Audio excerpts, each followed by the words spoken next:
Homework का question number 25, page 398. Spywell limited is a Pakistani company involved in the private investigation and supply of related products.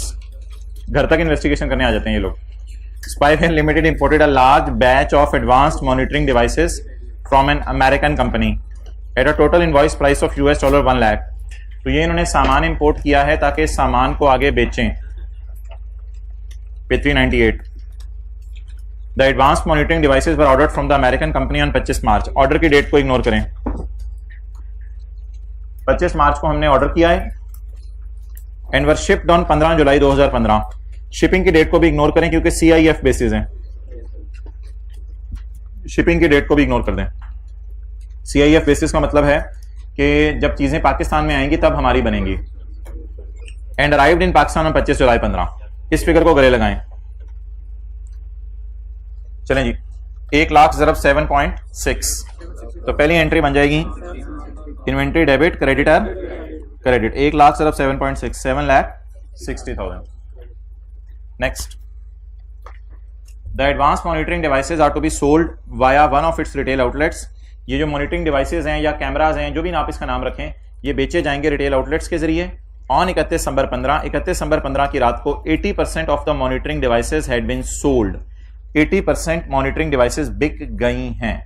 अच्छा जी, मुझे बताएं monitoring devices हमने record किस पे की हुई हैं? 7,60,000 पे. इसमें 80% बिक गई हैं. इसका मतलब है इन्वेंट्री हमारी सारी चली गई या 80%? 80%. इन्वेंट्री किस पे रिकॉर्ड की है? 7,60,000 मल्टीप्लाइड बाय 80%, 608,000. लेकिन इस एंट्री में सिर्फ इन्वेंट्री का जाना रिकॉर्ड हुआ है, सेल का बढ़ना रिकॉर्ड नहीं हुआ.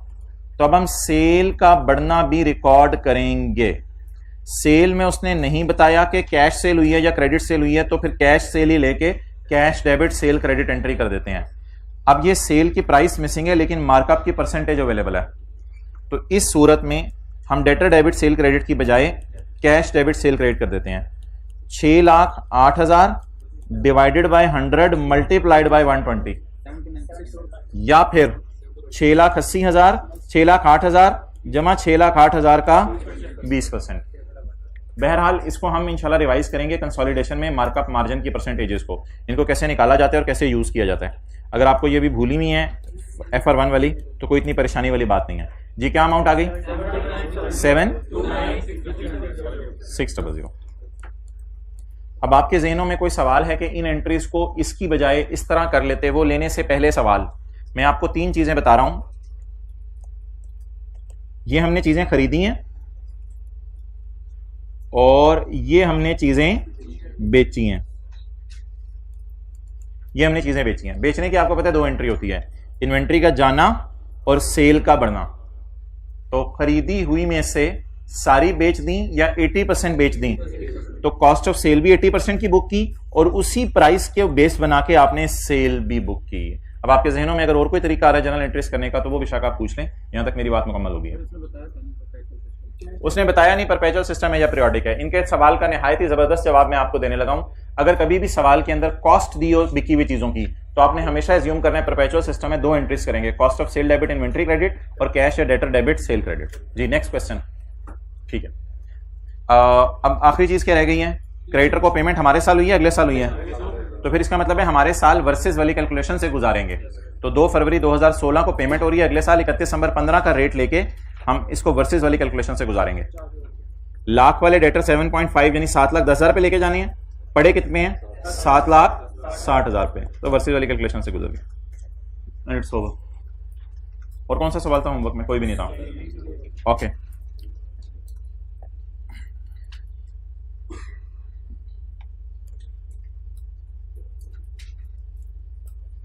हाँ, MCQs इंशाल्लाह आज क्लास के बाद थोड़ी देर 20-25 मिनट के लिए आपको किसी रूम में बुलाया जाएगा और वहाँ डिस्कस हो जाएंगे. अच्छा जरा थ्योरी में देख लें कोई चीज़ रह तो नहीं गई. पहले सफ़े से आएँ, स्टैंडर्ड खत्म हो गया हमारा. पहले सफ़े से आएँ, पेज 385. टेस्ट इसका मंडे को होगा ना. बड़ा अच्छा टेस्ट है. उसमें एक सवाल है जिसमें मल्टीपल सिनेरियोज डिस्कस हो गए हैं और बड़ा ज़बरदस्त आपकी एक अच्छी रिवीजन हो जाएगी टेस्ट का सवाल करके. नहीं फिलहाल एथिक्स नहीं है टेस्ट में, फिलहाल IS 21 है. एक बार एथिक्स पूरा हो जाए फिर करेंगे। फॉरेन करेंसी हमने पढ़ लिया था, exchange rate, the rate of exchange between two currencies, page 385। Spot rate, the exchange rate at the date of transaction. Closing rate, balance sheet date के एंड का rate, closing rate. Exchange difference, वो जो versus वाली calculation होती है, versus लिख लें, exchange difference, exchange difference versus वाली कैलकुलेशन होती है, a difference resulting from translating a given number of units of one currency into another currency. Monetary items, units of currency held, यानी cash and bank in itself भी monetary हैं, and assets and liabilities to be received और paid, और receivable payable भी monetary हैं। Examples बेशक आप इधर से काट दें क्योंकि एग्जांपल्स नीचे अगले सफे पे बड़ी डिटेल से दी हुई हैं। अच्छा जी, non monetary items are not defined by IAS 21, non monetary की डेफिनेशन IAS 21 में नहीं है, but there items that are not monetary items. इनकी भी एग्जांपल्स आप बेशक काट दें। ओके अच्छा, फॉरेन करेंसी ट्रांजैक्शंस हम कौन कौन सी पढ़ी हैं? हमने बाय किए हैं गुड्स बाहर के मुल्क से, सेल किए हैं गुड्स बाहर के मुल्क में, हमने लोन बोरो किया है, हमने फिक्स्ड एसेट खरीदना सीखे बाहर के मुल्क से, और हमने डिविडेंड्स वगैरह पे करना नहीं सीखा क्योंकि ये हमारे स्कोप में नहीं इस तरह। तो ये 3-4 फॉरेन करेंसी ट्रांजैक्शंस हैं जो हमने पढ़ी हैं। अच्छा, हमारे कुछ प्रेजेंटेशन करेंसी डेफिनेशन हो गई थी कल। अच्छा, अब पेज नंबर 387 हमारे कुछ आइटम्स अभी रह गए हैं। उन आइटम्स पे ऐसा करते हैं कि स्टैंडर्ड का नाम लिख लेते हैं जो आने वाले दिनों में हमने पढ़ने, ताकि वहां से हेल्प हो जाए, लेकिन फिलहाल मैं उन्हें समझा नहीं सकता। IFRS 9 हमने पढ़ना है, डेफर्ड टैक्स लाइबिलिटी और एसेट जो आज हम स्टैंडर्ड शुरू करेंगे IAS 12, refund liability IAS 37, provisions, दोनों किस्म की प्रोविजंस IAS 37, 15, 16, 17, और इन्वेस्टमेंट इन shares IFRS 9,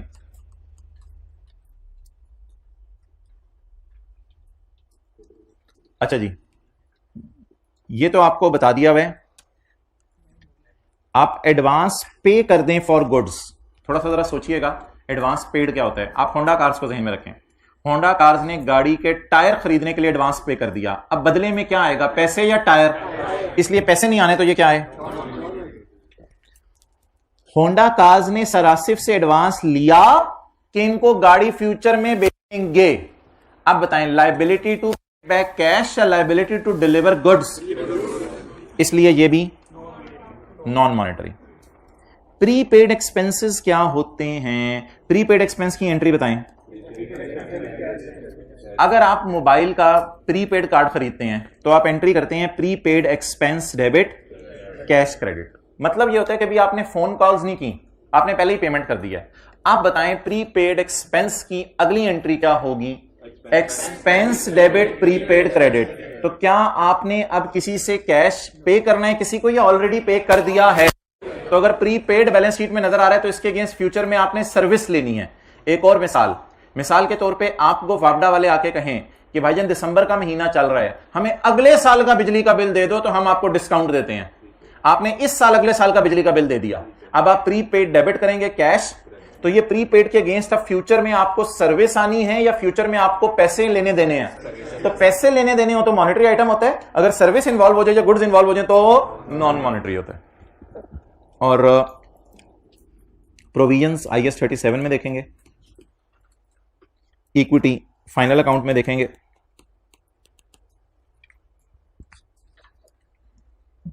deferred government grant, ये पढ़ी थी IAS 38 में, डेफर्ड गवर्नमेंट ग्रांट।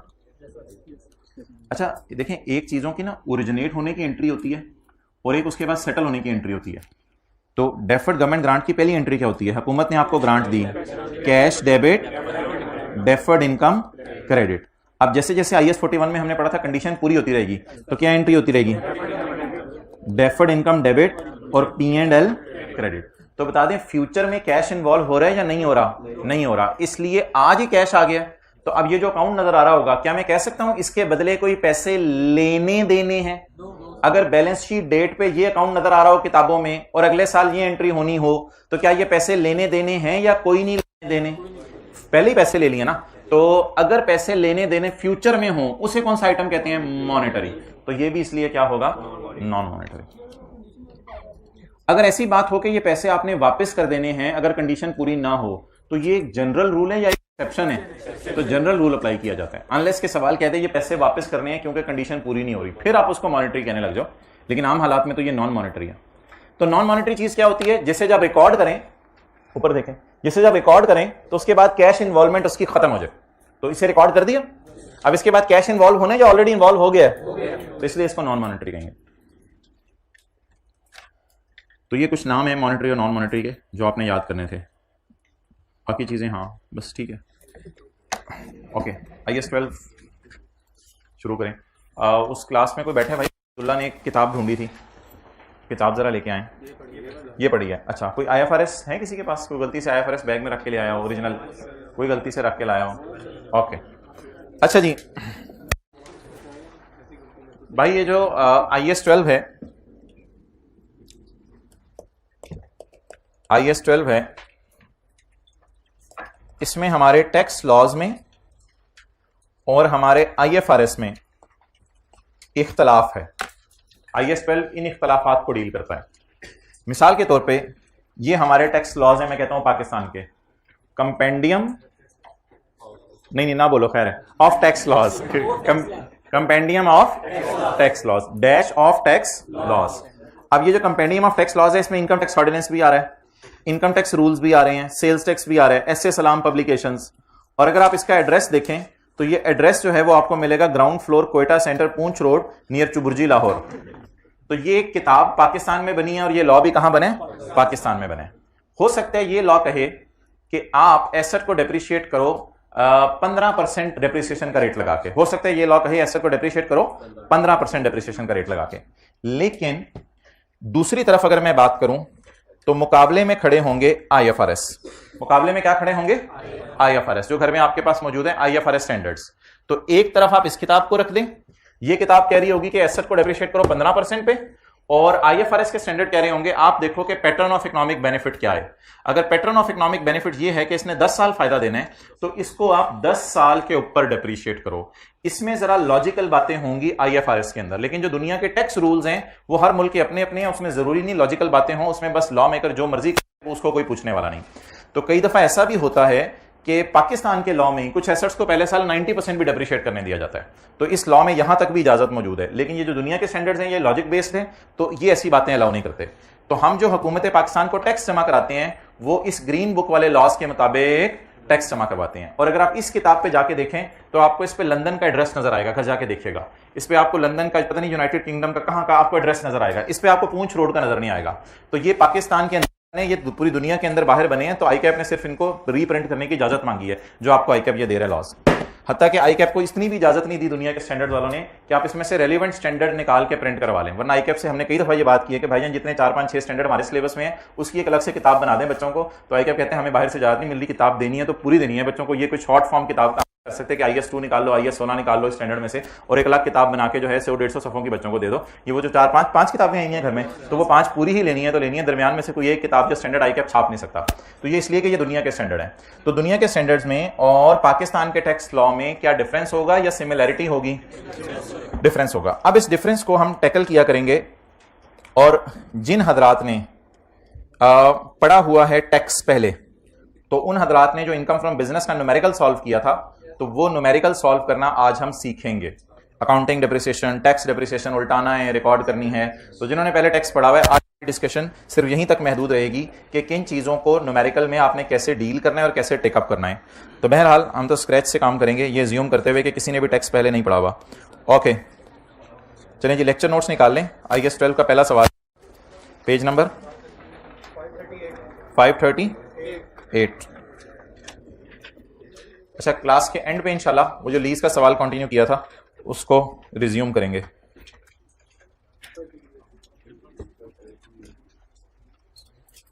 अच्छा, ये जो आपके सामने इस वक्त प्रॉफिट एंड लॉस आपकी आंखों के सामने नजर आ रहा है, ये जिन्होंने टैक्स पढ़ा हुआ है, सिर्फ आज जो मैं बातें करूंगा ना, ये सिर्फ उनको हेल्प आउट करेंगी। आगे जब डेफर टैक्स शुरू हो जाना है मंडे से, तो फिर आपके टैक्स का नॉलेज आपको बिल्कुल हेल्प नहीं करेगा, प्योरली वो अकाउंटिंग की डिस्कशन होगी।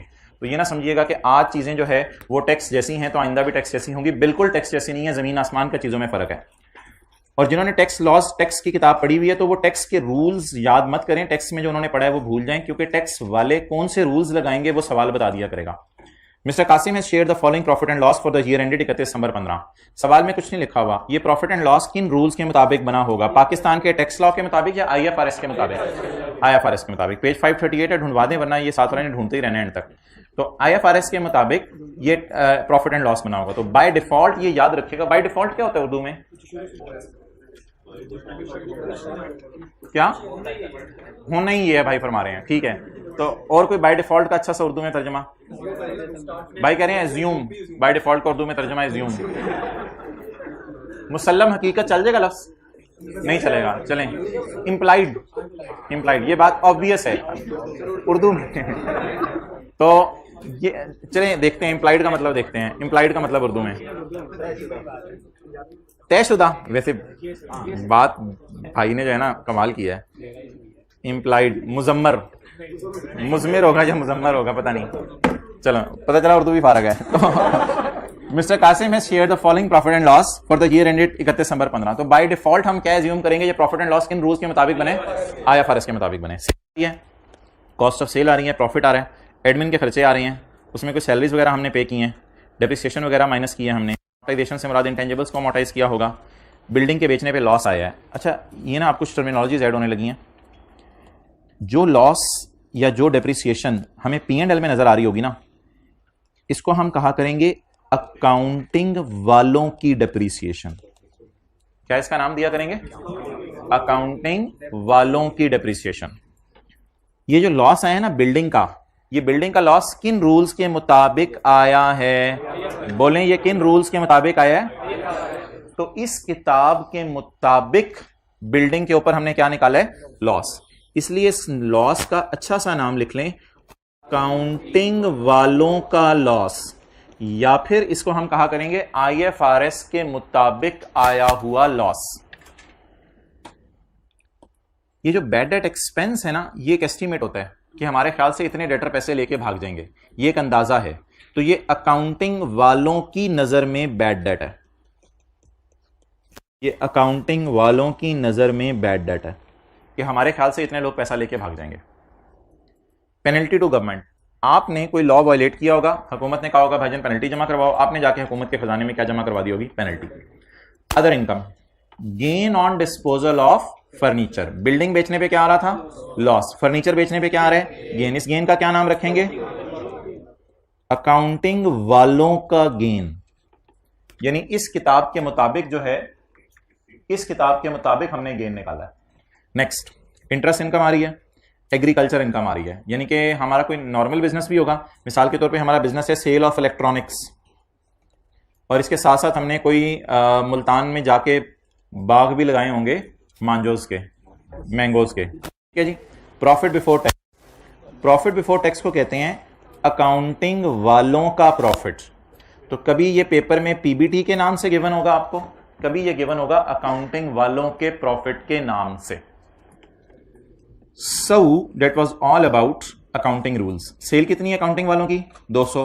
अकाउंटिंग वालों के मुताबिक कॉस्ट ऑफ सेल 50, अकाउंटिंग वालों के मुताबिक सैलरीज 13, अकाउंटिंग वालों के मुताबिक डेप्रिसिएशन 17, अकाउंटिंग वालों के मुताबिक बिल्डिंग के बेचने पे लॉस आया 19, अकाउंटिंग वालों के मुताबिक बैड डेट, अकाउंटिंग वालों के मुताबिक पेनल्टी 22, अकाउंटिंग वालों के मुताबिक गेन 4, अकाउंटिंग वालों के मुताबिक इंटरेस्ट इनकम 7, अकाउंटिंग वालों के मुताबिक एग्रीकल्चर इनकम।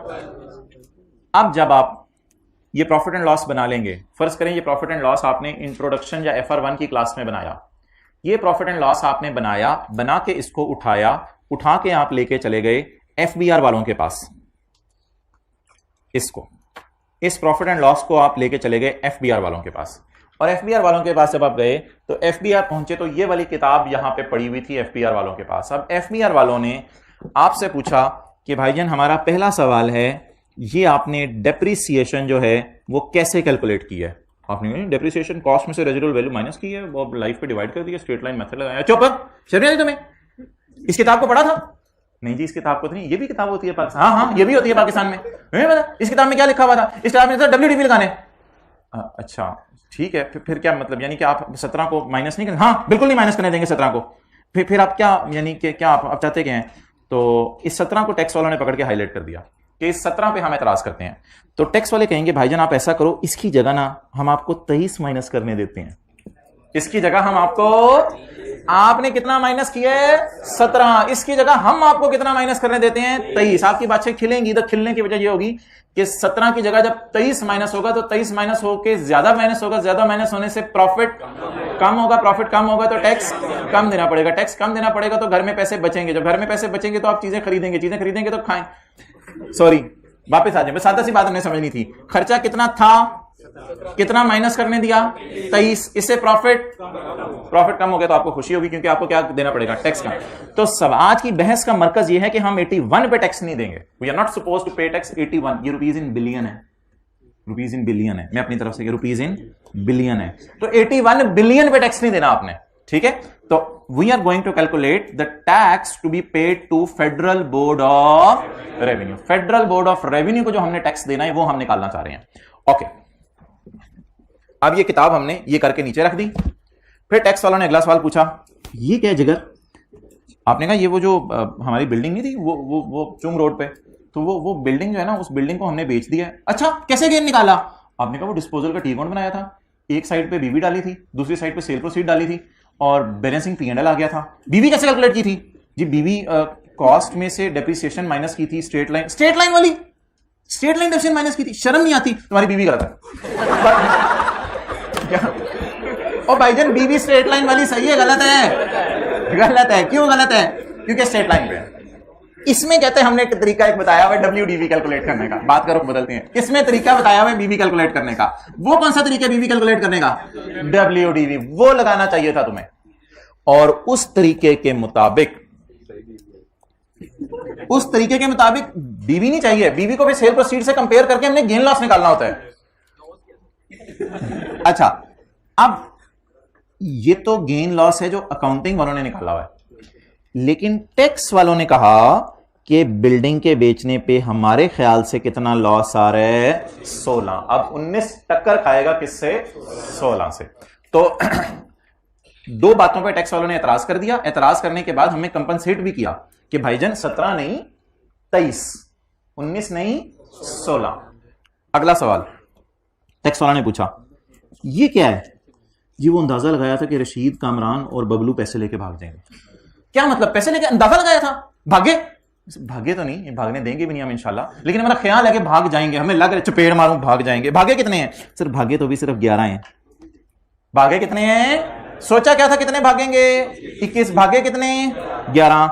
ये आपको खर्चे के तौर पे माइनस करने की इजाजत है। लाइट ग्रीन,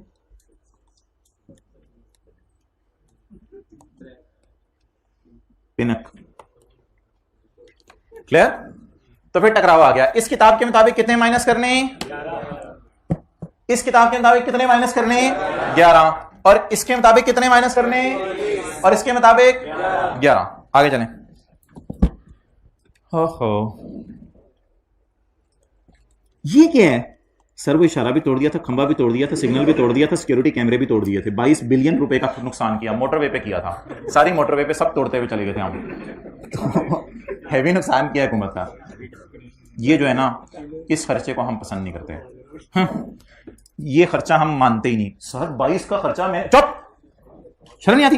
ये किताब खोल के देखिए जी, खोल लेते हैं, इसमें भी कुछ लिखा हुआ है, हाँ इसमें लिखा हुआ है 0.6 के penalty is not allowed as deduction, penalty is. अब हमने इस किताब को ऊपर ही रख लिया, हमने कहा बार बार निकालनी पड़ेगी, इधर ही रख लो, penalty is not allowed as deduction. तो पेनल्टी के बारे में जी टैक्स वालों ने क्या अपना फतवा दिया कि पेनल्टी खर्चे के तौर पे माइनस करने की इजाजत ही नहीं है। ये कौन सा कलर, अच्छा जामुन और स्काई ब्लू मिलके ब्लू बन रहा है। अच्छा, penalty is not allowed as reduction, penalty खर्चे के तौर पे माइनस करने की इजाजत नहीं है, नहीं है, नहीं है। ये क्या है, वो जी कुर्सी बेच दी थी गलती से, तो 4 बिलियन का गेन आ गया था। कुर्सा था, कुर्सी थी, अच्छा जी, तो कुर्सी बेच दी थी, तो कुर्सी बेच के हमें क्या आ गया जी, गेन आ गया। कैसे निकाला गेन जी, वो एक साइड पे डिस्पोजल अकाउंट में बीवी रखी थी, एक साइड पे सेल प्रोसीड रखी थी, बैलेंसिंग गेन लॉस आ गया था, बल्कि अल्लाह का शुक्र है गेन आ गया था। कैसे कैलकुलेट की थी बीबी? हमने कहा कॉस में से स्ट्रेट लाइन चपेट मारो। हमने कहा हुआ है इस किताब में कि आपने कौन सा मेथड फॉलो करना है? डब्ल्यूडीबी। कुछ जरूरी नहीं इस किताब में डब्ल्यूडीबी हो सकता है स्ट्रेट लाइन भी हो, वो सवाल हमें बता दिया करेगा। तो कहते हैं हमने कहा हुआ है इस किताब में आपने डब्ल्यूडीबी माइनस करना है, तो डब्ल्यूडीबी से मेथड से बुक वैल्यू कैलकुलेट करो, फिर सेल प्रोसीड से कंपेयर करो, और फिर तुम्हारा गेन आ रहा है कोले कोले कोले कोले कोले कोले कोले कोले कितना आ रहा है? 6 आ रहा है। इस गेन को हम मानते हैं, इस गेन को हम मानते हैं। तो टैक्स वाले 4 की बजाय कितना गेन रिकॉर्ड करेंगे? 6। ये क्या है? Interest income. चलो ठीक है, आगे कोई मसला नहीं, हमें इस पर कोई एतराज नहीं, आगे चलें। ये आपने भी इसको इनकम में डाला है, हम भी इसको इनकम में डालते हैं, इसमें हमें कोई एतराज नहीं, आगे तशरीफ ले चलें। ये क्या है? सर मैंगो बेचे हैं। ओए होए होए, मैंगो बेचे हैं यार, तू तो बड़ा जबरदस्त काम कर रहा है। जिगर जफी डाल। क्या क्या हुआ सर?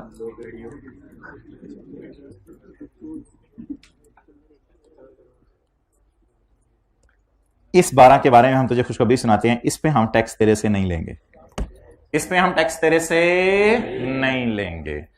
अब ये जितनी चीजें हैं जिन पे टैक्स वालों ने एतराज किया है, जितनी चीजें हैं जिन पे टैक्स वालों ने एतराज किया है, चाहे ये हो, चाहे ये हो, चाहे वो हो, चाहे ये हो, चाहे ये हो, इनको हम उल्टा देंगे, इनको हम उल्टा देंगे। और इस 6 को, इस 23 को, इस 16 को और इस 11 को हम रिकॉर्ड करेंगे, इसको हम रिकॉर्ड करेंगे। चलें जी, नोट कर लें किस किस को उल्टाना है और किस किस को रिकॉर्ड करना है।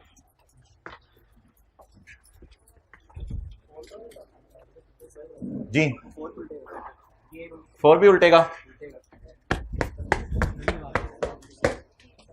इसके लिए कलर कौन सा था 4 के लिए नीचे? ये सबसे ऊपर वाला 4 के लिए नीचे कितना है? अच्छा ये 6 है ना, हाँ तो इसको भी ये 2 दफा जामनी हो गया, खैर है, इसको भी उल्टाएंगे।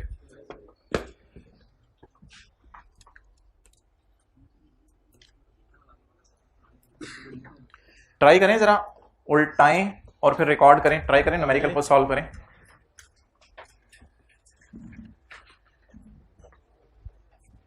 ठीक है जी, मैं आ रहा हूं उधर जल्दी।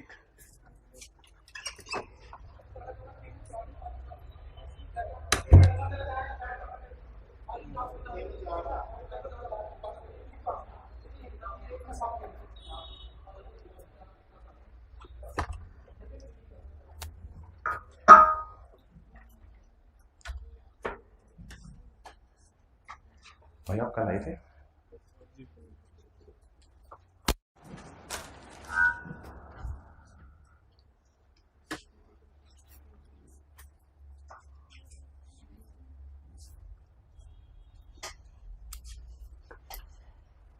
उधर बैठा करो ताकि नजर आए सही।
अच्छा एक तरीका ना ये भी हो सकता है, शायद किसी ने ये किया हो कि यहाँ पे 17 को काट के 23 लिख दें, लेकिन ये तरीका ना पेपर में हमने लगाना नहीं है। हमने क्या करना है, इन सारी गलत फिगर्स को उल्टाने और सही को रिकॉर्ड करना है। ये भी एक तरीका हो सकता है कि यहीं पे काट काट के फिगर्स को सही करें। इसका मतलब होता है सेल से चल रहे हैं, हम सेल से चल रहे हैं, ऐसा नहीं करना। लॉजिकली शायद ये बात सही है, कोई हर्ज भी नहीं इसमें, लेकिन जो नॉर्म चल रही है अकाउंटेंट्स की, उसी नॉर्म के ऊपर बरकरार रहेंगे हम। तो लेट्स स्टार्ट उल्टाना और रिकॉर्ड करना साथ साथ ही कर लेते हैं। जिस फिगर को उल्टाएंगे उससे रेलिवेंट फिगर रिकॉर्ड करेंगे, लेकिन जरूरी नहीं कि हर उल्टाने वाली फिगर से रेलिवेंट फिगर को रिकॉर्ड भी करनी हो, इट इज नॉट नेसेसरी। अच्छा जी, अकाउंटिंग वालों ने कितना प्रॉफिट कमाया? 81। अच्छा, पहले जरा एक बात की थीम समझ लें। ईयर एंड कौन सा है हमारा? कोई लिखा हुआ है सवाल में? 31 दिसंबर 15। कंपनी का नाम? एक्स कंपनी लिखा हुआ है, कासिम। अच्छा, प्रॉफिट एंड लॉस मैं पूरा बना नहीं रहा, सेल से चलते चलते प्रॉफिट बिफोर टैक्स कितना है? 81। अब जो 81 के ऊपर जो टैक्स है ना, इधर देखिएगा, tax expense. It is not so simple कि आप 81 को पकड़ें और पकड़कर टैक्स रेट सवाल में दिया हुआ? नहीं दिया हुआ। सवाल में टैक्स रेट डालें, नहीं एज्यूम ना करें, सवाल का हिस्सा बना दें। Tax rate 35%। मिसाल के तौर पे हुकूमत पाकिस्तान मेरे से 35% टैक्स मांग रही है, टैक्स रेट 35%। अच्छा, अब मैं कह रहा हूं things are not so simple कि आप ये जो होते हैं ना टैक्स हुकूमत को देना होता है, इसे कहते हैं करंट टैक्स, इसे कहते हैं करंट टैक्स। कल हम एक और टैक्स यहां डालेंगे, डेफर्ड टैक्स, वो कोई और चीज है। फिलहाल करंट टैक्स, ये जो करंट टैक्स है it is not so simple कि 81 पे 35% लगा दें। अगर आपने 81 पे 35% लगा दिया तो इसका सबसे बड़ा नुकसान यह होगा कि आप IFRS की जो मैंने किताब दिखाई है उन वाले प्रॉफिट्स पर फेडरल बोर्ड ऑफ रेवेन्यू को पाकिस्तान में टैक्स दे रहे होंगे। हालांकि जो फेडरल बोर्ड ऑफ रेवेन्यू वाली ग्रीन किताब है उसके इंटायरली रूल डिफरेंस हैं, तो ये अगर आप कैलकुलेशन करेंगे तो ये क्रॉस लग जाएगा आपको। इसलिए अकाउंटेंट्स क्या करते हैं, करंट ईयर का टैक्स वर्किंग के जरिए निकालते हैं। अब मुझे एक वर्किंग की जरूरत महसूस होगी, जिस वर्किंग में जाके मैं इस साल का टैक्स निकालूंगा। उस वर्किंग में मैं शुरू तो 81 से करूंगा, लेकिन हो सकता है 100 रुपए पे पहुंचूं, हो सकता है 60 रुपए पे पहुंचूं, वो मेरी किस्मत है कि मेरे कितने प्रॉफिट बनते हैं जिन पे मैंने टैक्स जमा करवाना है। तो पहली बात ये हो गई कि हम अकाउंटिंग प्रॉफिट्स पर टैक्स जमा नहीं करवाते। किसी भी कंपनी के इस फिगर पे आप 35% रेट लगा दें तो कोई भी फाइनेंशियल स्टेटमेंट साथ जाके डाउनलोड करें घर में, तो ये जवाब इसके बराबर नहीं आ रहा होगा कि 81 का प्रॉफिट कमाया है या 100 रुपए का प्रॉफिट कमाया है, 35% टैक्स है, तो 35 रुपए यहां कभी भी नहीं आ रहा होगा किसी भी कंपनी का। वो मैच कर ही नहीं सकता। द रीजन इज कि इसलिए मैच नहीं कर सकता कि अकाउंटिंग रूल्स के मुताबिक ये प्रॉफिट निकला हुआ है और टैक्स किन रूल्स के मुताबिक निकालना है, टैक्स रूल्स के मुताबिक। बहरहाल हमारा प्रॉफिट कितना था? 81। तो इस 81 को पकड़ के हम सेट करेंगे, उस पर प्रॉफिट नया निकालेंगे, फिर यहां पर टैक्स कैलकुलेट करेंगे। तो वर्किंग करेंगे एक जिसका नाम होगा करंट टैक्स। जी, प्रॉफिट बताएं कितना है? इसको मैं पीबीटी भी कह सकता हूं और अकाउंटिंग वालों का प्रॉफिट भी कह सकता हूं। तो what is my accounting profit? 81। इससे चलते हुए कुछ चीजों को हम ऐड करेंगे और कुछ चीजों को लेस करेंगे, और फिर हमारा प्रॉफिट आ जाएगा टैक्सेबल प्रॉफिट, ऐसा प्रॉफिट जिसपे हमने टैक्स जमा कराने। इस पर हम लगाएंगे 35%, और वो जो 35% आएगा वो हमारा P&L के मुंह पे जाएगा। ये वो टैक्स होगा जो हम FPR पे जमा करवा रहे होंगे। तो टैक्स एट 35% अभी निकालेंगे। अब पता नहीं 81 से हमारी बस चली है 100 पे पहुंचे, 99 पे पहुंचे, 66 पे पहुंचे, वो हमें नहीं पता। डिपेंड करेगा हमारे और अकाउंटिंग वालों, हमारे और टैक्स वालों में किस किस चीज के ऊपर इख्तलाफ है। हमारे से मुराद IFRS। टैक्स वाले कहेंगे प्रॉफिट तक आते हुए आपने 17 माइनस कर लिया हुआ है। हमारी नजर में आपकी डेप्रिसिएशन 17 नहीं है, ग्रीन किताब के मुताबिक आपकी डेप्रिसिएशन जो है 23 रुपए है। तो अब टैक्स वाले कहेंगे आपको 17 की बजाय 23 माइनस करना चाहिए था। अब मैं चाह रहा हूं कि 17 को उल्टा दूं। 17 को उल्टाने के लिए 17 को अगर मैं माइनस कर दूं, ये तो फिर पहले ही माइनस हो चुका है 81 तक, तो डबल माइनस हो जाएगा। तो 17 को 81 तक पहुंचते हुए माइनस हो चुके हैं, तो इसको उल्टाने के लिए क्या करना पड़ेगा? ऐड करना पड़ेगा। अगर इसे मैं माइनस करूंगा उल्टाते हुए तो वो तो डबल माइनस हो जाएगा। तो 17 का नाम मैंने रखा है अकाउंटिंग वालों की डेप्रिसिएशन या अकाउंटिंग वालों की अमोर्टाइजेशन, अगर कोई हमारी ऑर्गेनाइजेशन में इंटेंजिबल्स हैं। तो अकाउंटिंग डेप्रिसिएशन को उल्टाएं कितने से? 17 से। इसकी जगह अब वो जो 17 माइनस हुआ हुआ था, 17 माइनस हुआ हुआ था, अब देखें ना, अब मैं क्या कह सकता हूं कि जब मैं 81 में 17 ऐड कर दूंगा तो मेरे प्रॉफिट से 17 से पाक हो जाएंगे, ऊपर नीचे से कट गया ना। अब मेरे प्रॉफिट 17 से पाक हो गया, अब इसमें डेप्रिसिएशन का कोई इंपैक्ट नहीं है। अब अगर डेप्रिसिएशन का इसमें कोई इंपैक्ट नहीं है क्योंकि 81 में मैंने 17 को ऐड कर दिया, ऊपर माइनस हुआ होता, 17 माइनस और पॉजिटिव कट जाएगा इस वजह से। अब मुझे बता दें क्या मेरे प्रॉफिट्स ऐसे हैं कि इनमें अकाउंटिंग डेप्रिसिएशन रिकॉर्ड नहीं हुई हुई? जी बिल्कुल, ये मेरे वो प्रॉफिट्स हैं जिनमें अकाउंटिंग डेप्रिसिएशन रिकॉर्ड नहीं हुई हुई। अगर मैं दोनों को जमा कर लूं तो इसमें अकाउंटिंग डेप्रिसिएशन रिकॉर्ड ही नहीं हुई हुई। हुई को हमने क्या कर दिया था? उल्टा दिया था। अब नहीं रिकॉर्ड हुई तो टैक्स वाले चाह रहे हैं कि हम डेप्रिसिएशन माइनस करें। अब डेप्रिसिएशन जब टैक्स वाले माइनस करने देंगे तो कोई जरा बंदा सोच के एक बात बताए कि खर्चे रिकॉर्ड के साइन के साथ करना बेहतर है, माइनस साइन के साथ, और खर्चा उल्टाना प्लस साइन के साथ, और खर्चा रिकॉर्ड करना माइनस साइन के साथ? तो माइनस कर दें टैक्स वालों की डेप्रिसिएशन या अमोर्टाइजेशन 23। तो खर्चे उल्टाएंगे किस साइन के साथ? ऐड करके, और खर्चे रिकॉर्ड के साइन के साथ करेंगे माइनस करके। वन बाय वन चलें। प्रॉफिट तक पहुंचते हुए अकाउंटिंग वालों का लॉस बिल्डिंग का क्या हो चुका है? माइनस। लॉस की नेचर क्या है? खर्चा। प्रॉफिट तक पहुंचते हुए खर्चा माइनस हो चुके हैं। टैक्स वाले कहेंगे इस खर्चे को उल्टाओ। खर्चों को किस साइन के साथ उल्टाएं? अकाउंटिंग वालों का लॉस किस पर? On disposal of building. इसको उल्टाकर हमारी तो जान निकल गई।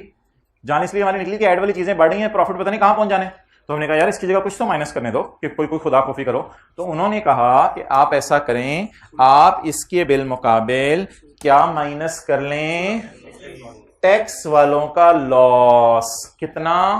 16। अकाउंटिंग वालों का लॉस उल्टा दें और टैक्स वालों का लॉस माइनस। अच्छा, लॉस खर्चा है या इनकम है? खर्चे रिकॉर्ड के साइन के साथ होते हैं, माइनस साइन के साथ, इसलिए इसको लेस कर दें। टैक्स वालों का loss on disposal of building 16। किधर गए थे? पानी पीने। अच्छा जी, नेक्स्ट अगला सवाल। प्रॉफिट तक पहुंचते हुए अकाउंटिंग वालों ने क्या अंदाजा लगाया था कितने लोग शायद प्रोविजन फॉर डाउटफुल डेट के जरिए पैसे लेके भाग जाएं? 21। एक्चुअली कितने लोग पैसे लेके भागे? ये बैड डेट खर्चा है, हाँ माइनस हुआ इसलिए खर्चा है। खर्चों को उल्टाएं कैसे? ऐड करके। और इस खर्चे को, ये जेन्युइन खर्चा है। ये जेन्युइन खर्चा पता है क्यों है? इस किताब के मुताबिक, इस किताब के मुताबिक ये जेन्युइन खर्चा है, और इस किताब के मुताबिक ये जाली और 2 नंबर खर्चा है।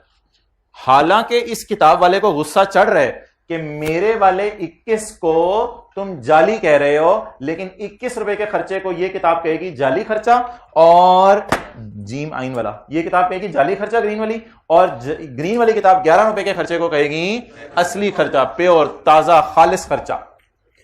खर्चों को उल्टाएं कैसे? लेस करके।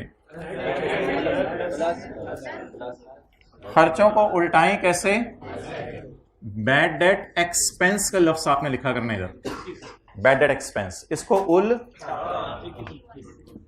इसकी जगह क्या माइनस करें? Actual bad debt return of. इसके लिए आपने एक लफ्ज यूज करना है जो मैं आपको आज बताने लगा हूं, बैड डेट रिटर्न ऑफ, यानी एक्चुअली जो लोग पैसा लेके भागे, बैड डेट रिटर्न ऑफ। जी या तो मैंने आपकी आसानी के लिए सिर्फ ऐसी चीजें उठाई थी जिनमें सिर्फ खर्चा आ रहा था, इनकम नहीं आ रही थी, ताकि ये बात आपको समझ आ जाए। तीनों में कॉमन चीज देख लें। अकाउंटिंग वालों का खर्चा उल्टाया, टैक्स वालों का खर्चा माइनस किया। अकाउंटिंग वालों का लॉस उल्टाया, टैक्स वालों का लॉस माइनस किया। अकाउंटिंग वालों का बैड डेट उल्टाया, टैक्स वालों का बैड डेट माइनस किया। तीनों में एक रिदम चल रहा है, ऐड और लेस हो रही है। लेकिन जब बात इनकम्स की साइड पे आ जाएगी, ये मैं अंडरलाइन कर रहा हूं, डिप्रिसिएशन, लॉस, बैड डेट, ये तीनों तो खर्चे हैं, लेकिन ये बात जब इनकम्स की साइड पे चली जाएगी तो शायद ऐड लेस में आपको सोचना। अच्छा, एक चीज मोहतरम अगली है, penalty to government. Penalty to government के बारे में टैक्स वाले कहते हैं आप कौन होते हो माइनस करने वाले? It is not allowed as खर्चा। तो मुझे खर्चे के तौर पे माइनस करना चाहिए था, कर लिया है, क्या करूं? उल्टा दूं। लेकिन इसकी जगह कुछ माइनस नहीं करने देंगे टैक्स वाले कि जरा पेनल्टी 22 रुपए नहीं, चलो 2-3 रुपए माइनस कर लो, पेनल्टी पेनल्टी है, वो टैक्स वाले माइनस नहीं करने देंगे। तो पेनल्टी टू गवर्नमेंट जी कितनी 22। इसके बिलमुकाबिल टैक्स वाले आपको कुछ माइनस नहीं करने देंगे। तो ये एक अजीब सी चीज आई जो रिदम से हट के आई। नेक्स्ट, प्रॉफिट तक पहुंचते हुए अकाउंटिंग वालों ने गेन ऐड कर लिया है। गेन्स को कैसे उल्टाएं? लेस करके।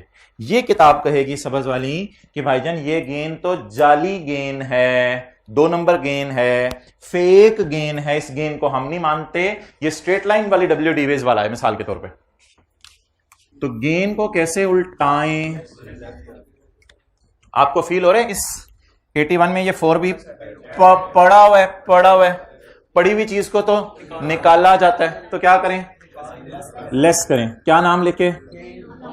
अकाउंटिंग का लफ्ज अब ऊपर इधर आ रहा था, लेकिन अब तो इनकम आ रही है तो नीचे आ रहा है। Accounting gain on disposal of furniture. उल्टा ने कोई रिकॉर्ड करने वाली फिगर तो नहीं बोल रहा था, उल्टा ने पहले उल्टाना है आपने गलत फिगर को, फिर रिकॉर्ड करना है जी। आप बता दें टैक्स वालों का गेन कितना आया? 6। इसको क्या करना है?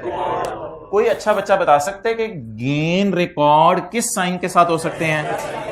ऐड के साथ। गेन रिकॉर्ड ऐड के साथ हो सकते हैं। टैक्स वालों का ऑन डिस्पोजल ऑफ फर्नीचर। जगह खत्म हो गई, अल्लाह करे सवाल भी खत्म हो जाए। कितना? 6। इसमें एड लेस आप साथ साथ भी कर सकते हैं, कोई जरूरी नहीं कि ऐड के लिए ऊपर जगह रखें और लेस के नीचे जगह रखें। एड लेस आप साथ साथ भी कर सकते हैं।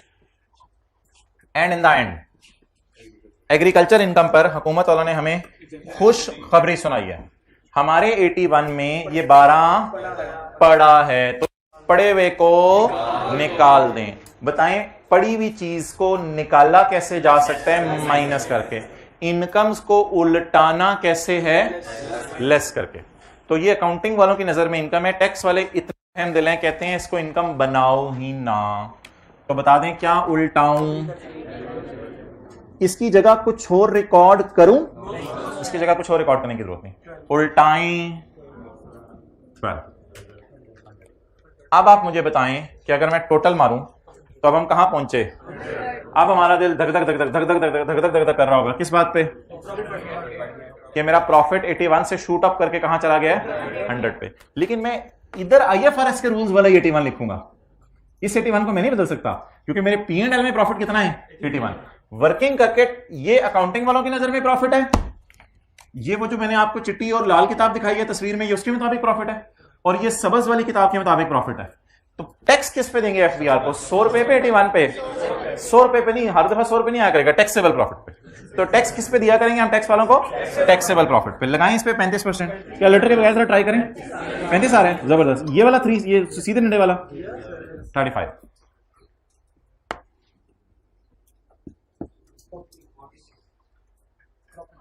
अच्छा मैंने नहीं पूछा अभी। तो ये क्या आ गया? 35। आप बता दें 81 पे जरा 35% लगाएं। 81 पे 35%, वो क्यों नहीं आ रहा? 81 का 35%? बोले बोले बोले बोले बोले क्यों नहीं आ रहा? क्योंकि 81 पे अगर मैं 35% लगाना चाहता हूं, ये तो अकाउंटिंग वालों के प्रॉफिट वाला टैक्स है, और मुझे कौन सा वाला टैक्स चाहिए? टैक्स वालों का। मुझे कौन सा वाला चाहिए? अच्छा भाईजान अब ये एक बात सुन लें, अगली क्लास की बेस बनाने लगा हूं। ये जो अब एक डिफरेंस आ रहा है ना, इसे टैक्स वालों ने कोई नाम नहीं रखा। टैक्स वालों ने कहा मुझे 35 रुपए दो और छुट्टी करो, जाओ भागो। अकाउंटेंट सब सर जोड़ के बैठ गए। अकाउंटेंट्स ने कहा ये तो ब्लंडर हो गया है। ऊपर पड़े 81, इसका 35% तो 35 रुपए नहीं बनता। तो अकाउंटेंट्स के लोगों में आके अकाउंटेंट्स के सरों में आके लोगों ने डंडे मारने शुरू कर दिए। और भाईजान तुम लोग बड़े लगे होते हो मैचिंग मैचिंग मैचिंग, तो इधर कौन सी मैचिंग हो रही है? कमीज और कलर की है, आपके जो है वो ट्राउजर और कलर का है, बूट और कलर का है, आपका पर्स और कलर का है, ये क्या हो रहा है? तो आप लोगों ने लुट बचाई हुई है, मैचिंग मैचिंग मैचिंग, तो ये कौन सी मैचिंग है? तो इसको कैटर करने के लिए हम IAS 12 में डेफर्ड टैक्स एक चीज डालेंगे। और ये इतना बड़ा एतराज था लोगों का अकाउंटेंट्स के ऊपर कि IAS 16 जो PPE है, हालांकि वो सिंपल सा स्टैंडर्ड है प्लांट मशीनरी का, उससे पहले ये स्टैंडर्ड बन गया था IAS 12। इतना बड़ा एतराज अकाउंटेंट्स के ऊपर लोगों ने किया था कि भाईजान आप ऊपर से कह रहे हो मैचिंग, यहां मैचिंग वायलेट हो रही है आपकी सारी। और एक चीज कोई हम डेफर्ड टैक्स वगैरह इधर डालेंगे और इन द एंड जो यहां जवाब आया करेगा वो इसके 35% के बराबर आ जाया करेगा। वो एक साइंस मारनी है हमने अगली क्लास के अंदर। लेकिन ये सारी डिस्कशन अकाउंटिंग की क्लास की है, ये टैक्स की क्लास की डिस्कशन नहीं है। टैक्स में आपने जितना भी पढ़ा था वो यहां पे खत्म हो गया बस। ये टैक्स के अंदर जो है वो पढ़ा जाता है बिजनेस के न्यूमेरिकल सॉल्व करते हुए। अब जितनी बातें हमारी आगे होनी है वो अकाउंटिंग की बातें होनी है, अब टैक्स की बातें खत्म है। तो बहरहाल ये बात अभी आपको ऑब्वियसली समझ नहीं आएगी, क्योंकि इसलिए कि मैंने इस बात को फिगर्स के बगैर समझाने की कोशिश की है। फिगर जब डालेंगे अगली क्लास में तब समझ आएगी। फिलहाल मैचिंग वायलेट हो रही है, छोड़े पड़े, आपको इसकी टेंशन लेने की जरूरत नहीं। ये मेरा प्रॉफिट बिफोर टैक्स है और उसके ऊपर ये मेरा टैक्स है। तो एक मसला सुन लें जो अकाउंटेंट्स ने हाईलाइट किया कि हम कमा रहे होते हैं 81 और टैक्स दे रहे होते हैं 100 पे। तो ये एक मिस मैचिंग सी है, जिसको हम मिस मैचिंग को मैच करने के लिए कोई एक नया टैक्स इंट्रोड्यूस करेंगे जिसका नाम हम रखेंगे deferred tax. Okay, so tell me the complete format of numerical. अच्छा पहले कैमरा वहां करो, और ये मेरा सोल्यूशन मुकम्मल हो गया है। यहां तक आप लोग नोट कर लें जिस इसने नोट करना है। ये प्रॉफिट एंड लॉस है या प्रॉफिट एंड लॉस के एक्सट्रैक्ट्स हैं? एक्सट्रैक्ट्स है, पूरा प्रॉफिट एंड लॉस नहीं है।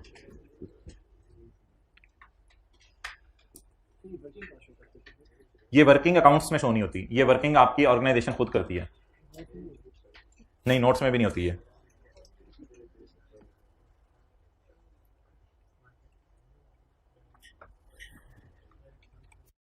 और आप देख रहे हैं ये बड़ा जेन्युइन सा सवाल है कि 81 पे 35% लगा के तो 35 नहीं आ रहा, तो फिर 35 क्या है? इस पे लोगों ने एतराज किया, जिसकी वजह से 12 बना।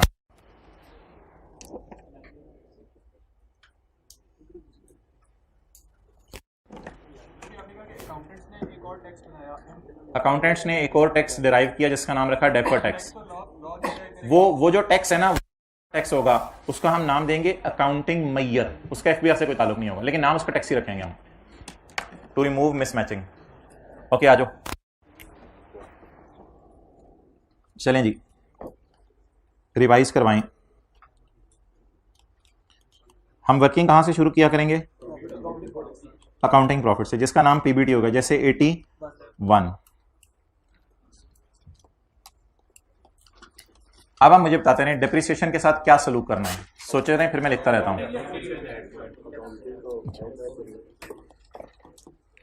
अकाउंटिंग वालों की डिप्रिसिएशन खर्चा होने की वजह से माइनस हो चुकी होगी, तो अकाउंटिंग वालों की डिप्रिसिएशन को ऐड कर दें। इसकी जगह क्या करें? टैक्स वालों की डिप्रिसिएशन माइनस कर दें। अगली बात बताएं, अकाउंटिंग वालों ने अगर कोई फिक्स्ड एसेट बेचा, उस पे आया होगा लॉस। प्रॉफिट तक पहुंचते हुए, 81 के प्रॉफिट तक पहुंचते हुए लॉस क्या हो चुका होगा? माइनस। लॉस को क्या कर दें? किस नाम से?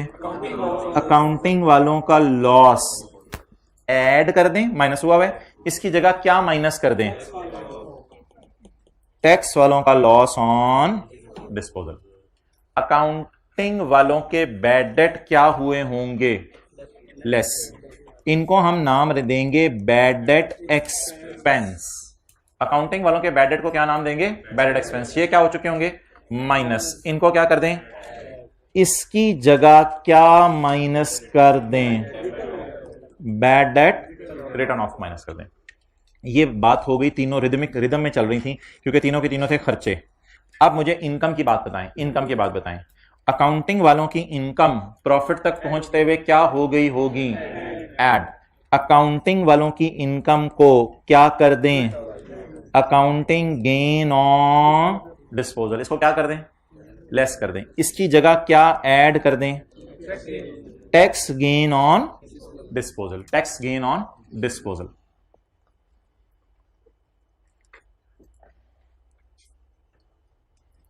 ये जो चारों चीजें हैं ना, इनके बिल मुकाबिल कोई ना कोई चीज आ रही है।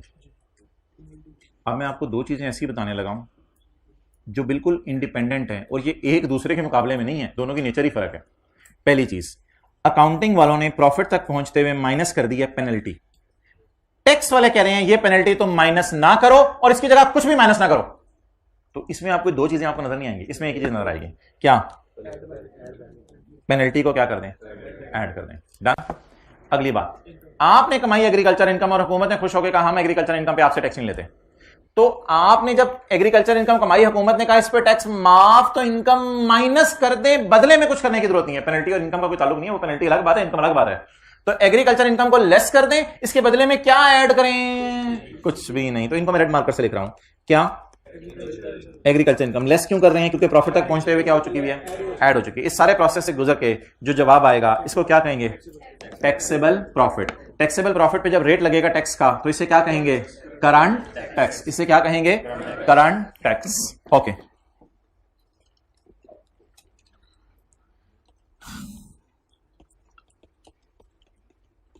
इनकम और डिडक्शंस में क्या फर्क है?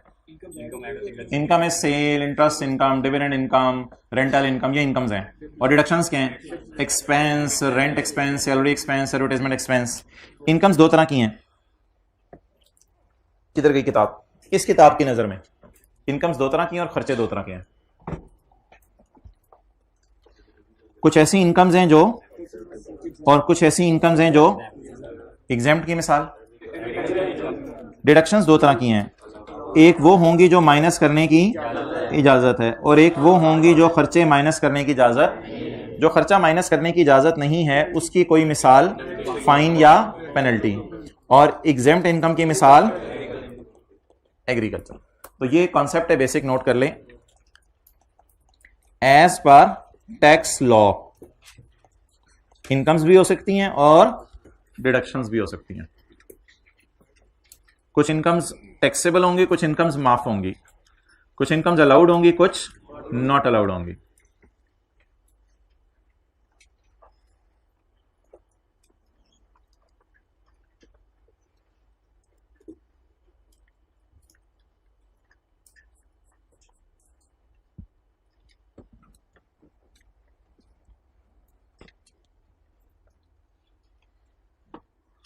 इख्तलाफात की इंग्लिश क्या होती है? डिफरेंसेस। इख्तलाफात की इंग्लिश क्या होती है? डिफरेंस। पहले यहां तक नोट करें, फिर अगला कॉन्सेप्ट आ रहा है और सही धूम धमक्के से आ रहा है। भंगड़ा ना करो, सीए करो। अभी तो बाद में भी एथिक्स का चैप्टर पढ़ लेना, ना ही करना। Okay, professional competence and due care नहीं, प्रोफेशनल बिहेवियर। Okay,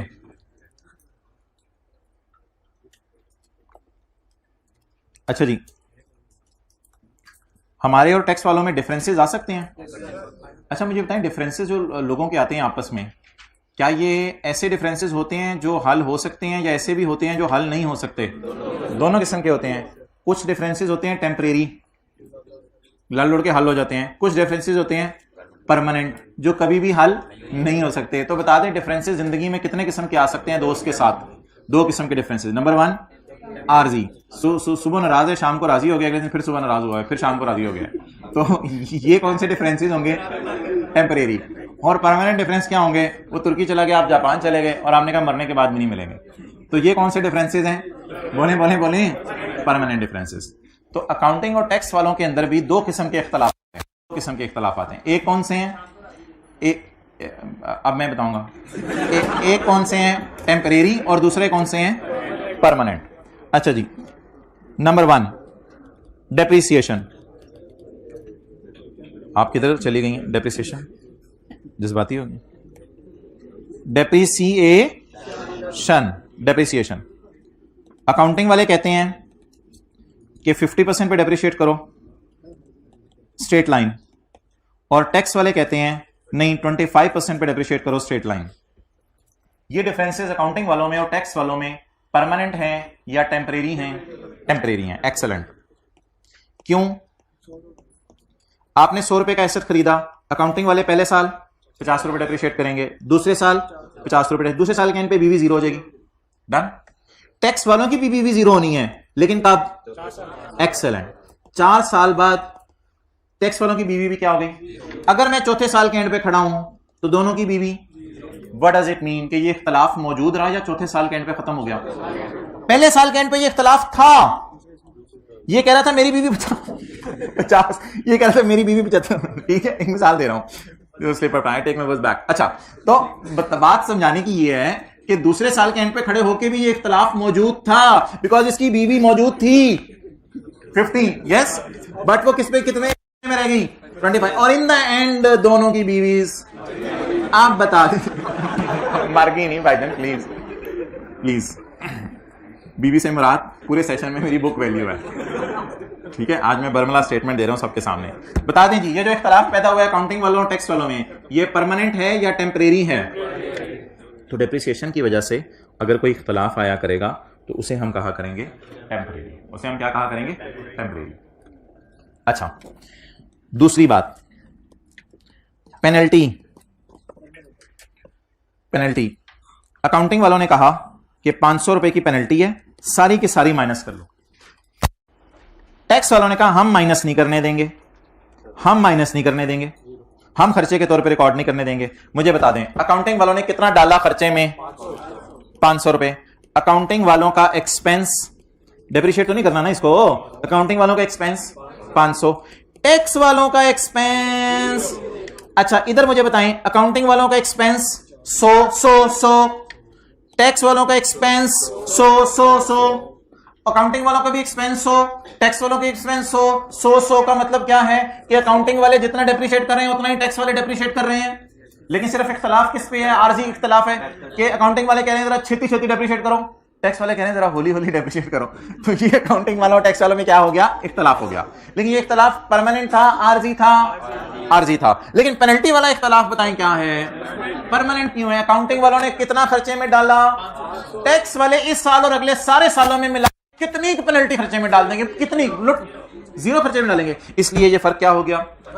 permanent. मैंने परमानेंट डिफरेंस को जानबूझ के वर्किंग में रेड साइन के साथ शो किया था। मैंने परमानेंट डिफरेंसेस को जानबूझ के रेड साइन के साथ शो किया था। एक और परमानेंट डिफरेंस जो आपके सिलेबस में है वो तीसरा। अच्छा, ये डिसाइड क्या हुआ? ये कौन सा डिफरेंस है? क्या ये लड़ाई कभी खत्म हो सकती है?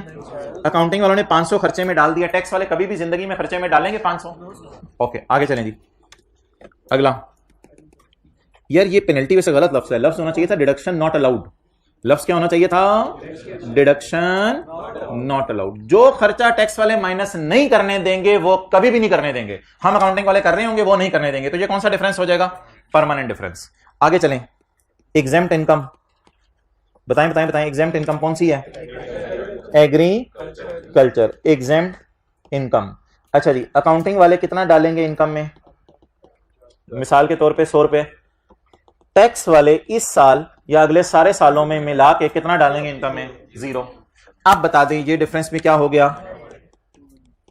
Permanent difference. ये ऐसी लड़ाई है जो जद्दी पुश्ती लड़ाई है, कभी खत्म नहीं हो सकती। आप बता दें दो परमानेंट डिफरेंसेस जो हमारे सिलेबस में है, डिडक्शंस नॉट अलाउड और एग्जेम्प्ट इनकम। ये परमानेंट डिफरेंसेस हैं। ये कौन से डिफरेंसेस हैं? परमानेंट डिफरेंसेस हैं। इधर इधर इधर इधर इधर इधर इधर समझ आ गई? समझ आ गई? ये दोनों क्या हैं? परमानेंट डिफरेंसेस हैं। कौन कौन से परमानेंट डिफरेंस हैं? मैं उधर आता हूं, अभी कोई नहीं, खुला टाइम है, मैं उधर आता हूं। अभी जो खर्चा कभी भी माइनस नहीं हो सकता टैक्स लॉ की नजर में, वो हमने तो माइनस किया होगा ना अकाउंटिंग वालों ने, तो वो एक परमानेंट डिफरेंस हो जाएगा। जो इनकम टैक्स लॉ वाले कभी भी इनकम में नहीं डालेंगे, हम तो डाल चुके होंगे ना इनकम में, तो इसलिए ये हमारे और टैक्स वालों में कौन सा डिफरेंस है? अच्छा, जो डेप्रिसिएशन टैक्स वाले अलाउ करेंगे 4 सालों में, वो हम 2 सालों में अलाउ कर देंगे। ये कौन सा डिफरेंस है? टेम्परेरी डिफरेंस है। और जो फाइन अकाउंटिंग वाले कभी भी माइनस नहीं, सॉरी टैक्स वाले कभी भी माइनस नहीं करने देंगे, हम तो माइनस कर चुके होंगे ना। चलें जी, 1-2 मिनट ले लें। पहला टेम्परेरी डिफरेंस है और दूसरे दोनों परमानेंट डिफरेंस है। ये कॉन्सेप्ट ऑफ टैक्स की किताब में नहीं पढ़ा था कहीं।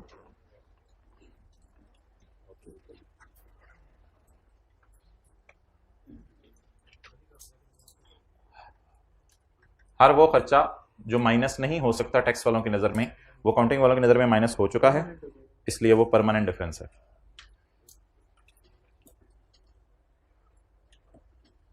और इस डिफरेंस को रिमूव कराने के लिए अगर आप शहबाज शरीफ, नवाज शरीफ, इमरान खान और सबको भी लाके बिठा दें तो ये इख्तलाफ जद्दी पुश्ती इख्तलाफ है, ये नस्लों का इख्तलाफ है, ये नहीं खत्म हो सकता।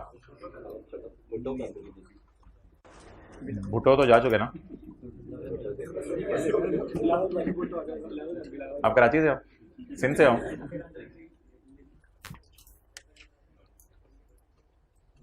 तकरीर सुनी है कभी भुट्टो की?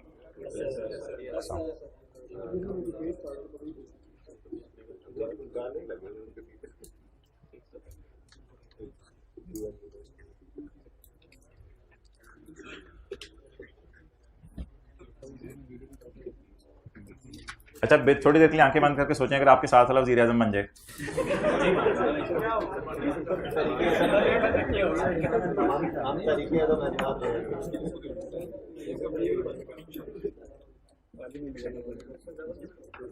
अच्छा वो साथ वाला खुद ही खुश हो रहा है, सही बात।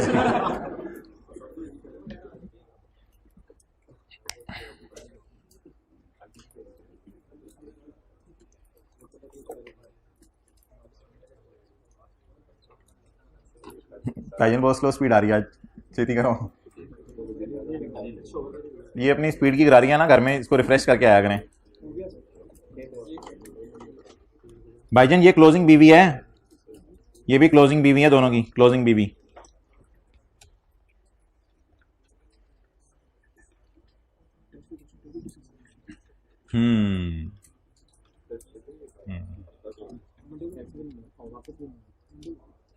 ऑफिस मंडे को मिलेगा। अच्छा जी, टेस्ट तो वैसे ले आए, ऑफिस चेक करके ले आए, वेबसाइट पे सोल्यूशन भी अपलोड हो गया। अच्छा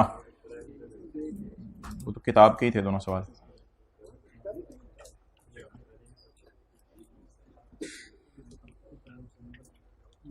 चलें जी, FR1 की रिवीजन करें। ये आपने नोट नहीं करना। ब्रॉड डाउन कॉस्ट 100 रुपये, एडिशंस 50 रुपये, डिस्पोजल 30 रुपये, कैरी डाउन 120। अच्छा,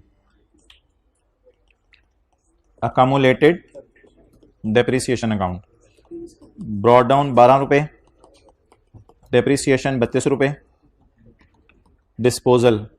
भाई ये डिस्पोजल की कॉस्ट होती है, ये अकामोडेशन होती है, ये फिगर हमेशा कम होगी इससे। तो ये मिसाल के तौर पे 14 रुपये, कैरी डाउन 30। अब अगर मैं इसी अकाउंट को बुक वैल्यू पे बनाना चाहूं तो कैसे बनेगा?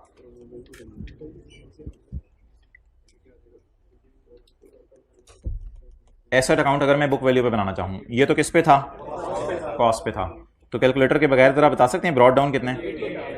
100 minus 12 is equal to 88। Addition तो कॉस्ट पे ही आती है इस अकाउंट में भी, याद रखिएगा एडिशन कॉस्ट पे ही आती है। कितनी? 50। डेप्रिसिएशन आएगी इसमें पूरी 32। ये डेप्रिसिएशन 32। लेकिन भाईजान इसमें क्योंकि ब्रॉड डाउन बीवी आई है ना, तो फिर डिस्पोजल की भी बीवी आएगी, क्योंकि इसमें ब्रॉड डाउन बीवी है, डिस्पोजल की भी बीवी आएगी और कैरी डाउन की भी बीवी आएगी। तो इसमें 3 बीवियां आया करेंगी। डिस्पोजल की बीवी बताएं। डिस्पोजल की कॉस्ट 30 और कम रिडक्शन 14, बीवी 16।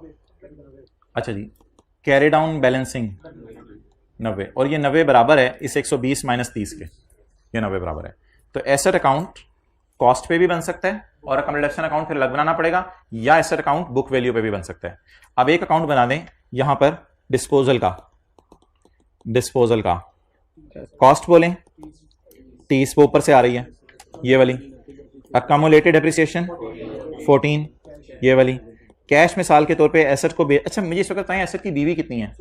16 वाला एसेट 18 का बिका, 16 वाला एसेट 18 का बिका, तो गेन आ गया। गेन किधर आएगा? डिस्पोजल अकाउंट डेबिट, तो P&L क्रेडिट, तो गेन इधर आ गया। कितना? 2 रुपए का। क्या आपको पता है डिस्पोजल अकाउंट भी बुक वैल्यू पे बन सकता है? डिस्पोजल अकाउंट भी बुक वैल्यू पे बन सकता है। कैसे? इधर कॉस्ट होगी या बीवी आएगी? वो यही वाली बीवी आएगी, यही वाली बीवी 16। कैश कितना? 18। 16 वाली चीज 18 में बिकी। 2 की खुशी, खुशी 2 की खुशी। क्लियर? तो अब आप हजरात ऐसा करें कि एहतियातन, सिर्फ एहतियात के दर्जे में इसको आप जाकर नोट कर लें यहाँ पे, ताकि आपको ज़्यादा जहमत ना करनी पड़े। और किधर रह गया रे? ये यहाँ पेज 544, पेज 544। बीडी कितना था? हाँ अभी हमारे क्वेश्चन में 100, अब भूल गया होगा। एडिशन कितनी थी? 50। Disposal carry down 120। ये ब्रॉड डाउन कितना था? 12। डेप्रिसिएशन 32। डिस्पोजल 14। कैरी डाउन 30 था। अच्छा, इसकी कॉस्ट कितनी थी? 30। अकाउंट ऑप्शन 14 और कैश 18 और प्रॉफिट एंड लॉस 2 का आ रहा था। ठीक है जी।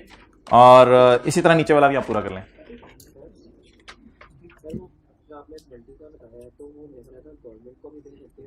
ऐसा कॉन्सेप्ट कोई इधर नहीं है।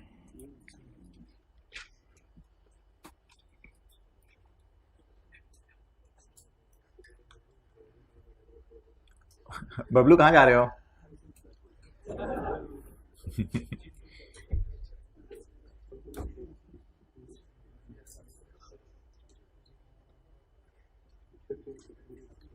अच्छा, कोई एक दो ऐसे वाकयात सुनाएं जिससे लोग मोटिवेट हो जाएं कि मेरे कज़न की शादी थी, मैंने वो छोड़ दी क्लासों के लिए, मैंने जो है फलां जगह जाना था लेकिन मैं नहीं गया, मुझे दोस्तों ने ये कहा मैंने नहीं किया। कोई एक दो ऐसा मोटिवेशनल वाकया सुनाएं कि सारे ज़रा इंप्रेस हो जाएं, हाथ खड़ा करके। जी हाँ जी, खड़े हो जाएं। अच्छा, तो घर के अंदर वाइफ हमारे मेहमान आए हुए थे और मैं बैठ के पढ़ा था जी। और जी और कल कजन की शादी है। खड़े हो जाओ, खड़े हो जाओ। कहाँ पे, किस शहर में? सरगोदा में। और कल शादी है, कल शादी है, परसों वलीमा। तो अब आपने क्या प्लान किया, किस तरह? आप जा ही नहीं रहे। एक्सेलेंट एक्सेलेंट, बैठ जाए जी। आगे आगे और कोई ऐसा हिस्टोरिकल वाकया? हाँ जी, ईद पे घर नहीं गए? ओहो, खड़े हो जाए, खड़े हो जाए। कौन सा शहर, कौन सा है? हाँ, बलूचिस्तान में कौन सा इलाका? मकरान जी। और जी और ईद पे घर नहीं गए जी? कोई बात नहीं जी। भाईजान आप कोई वाकया सुनाने लगे, सारे मोटिवेट हो जाएं, डीमोटिवेट हो जाएंगे। अच्छा जी, तो लेट्स कंप्लीट द बीवी एज वेल। ये बताएं जल्दी। 88 इसके साथ लिख लें। कॉस्ट, एडिशन कॉस्ट पे आती है और डेप्रिसिएशन 32।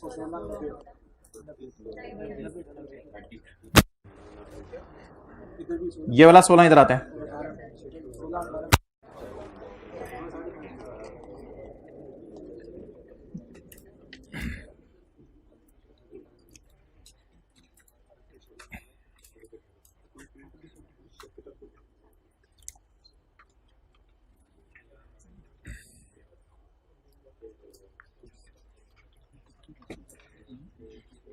जी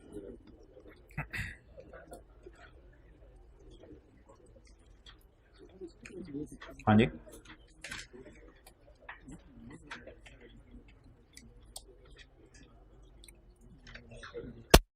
ओके। आज की लास्ट चीज और आसान सी चीज, पेज 541।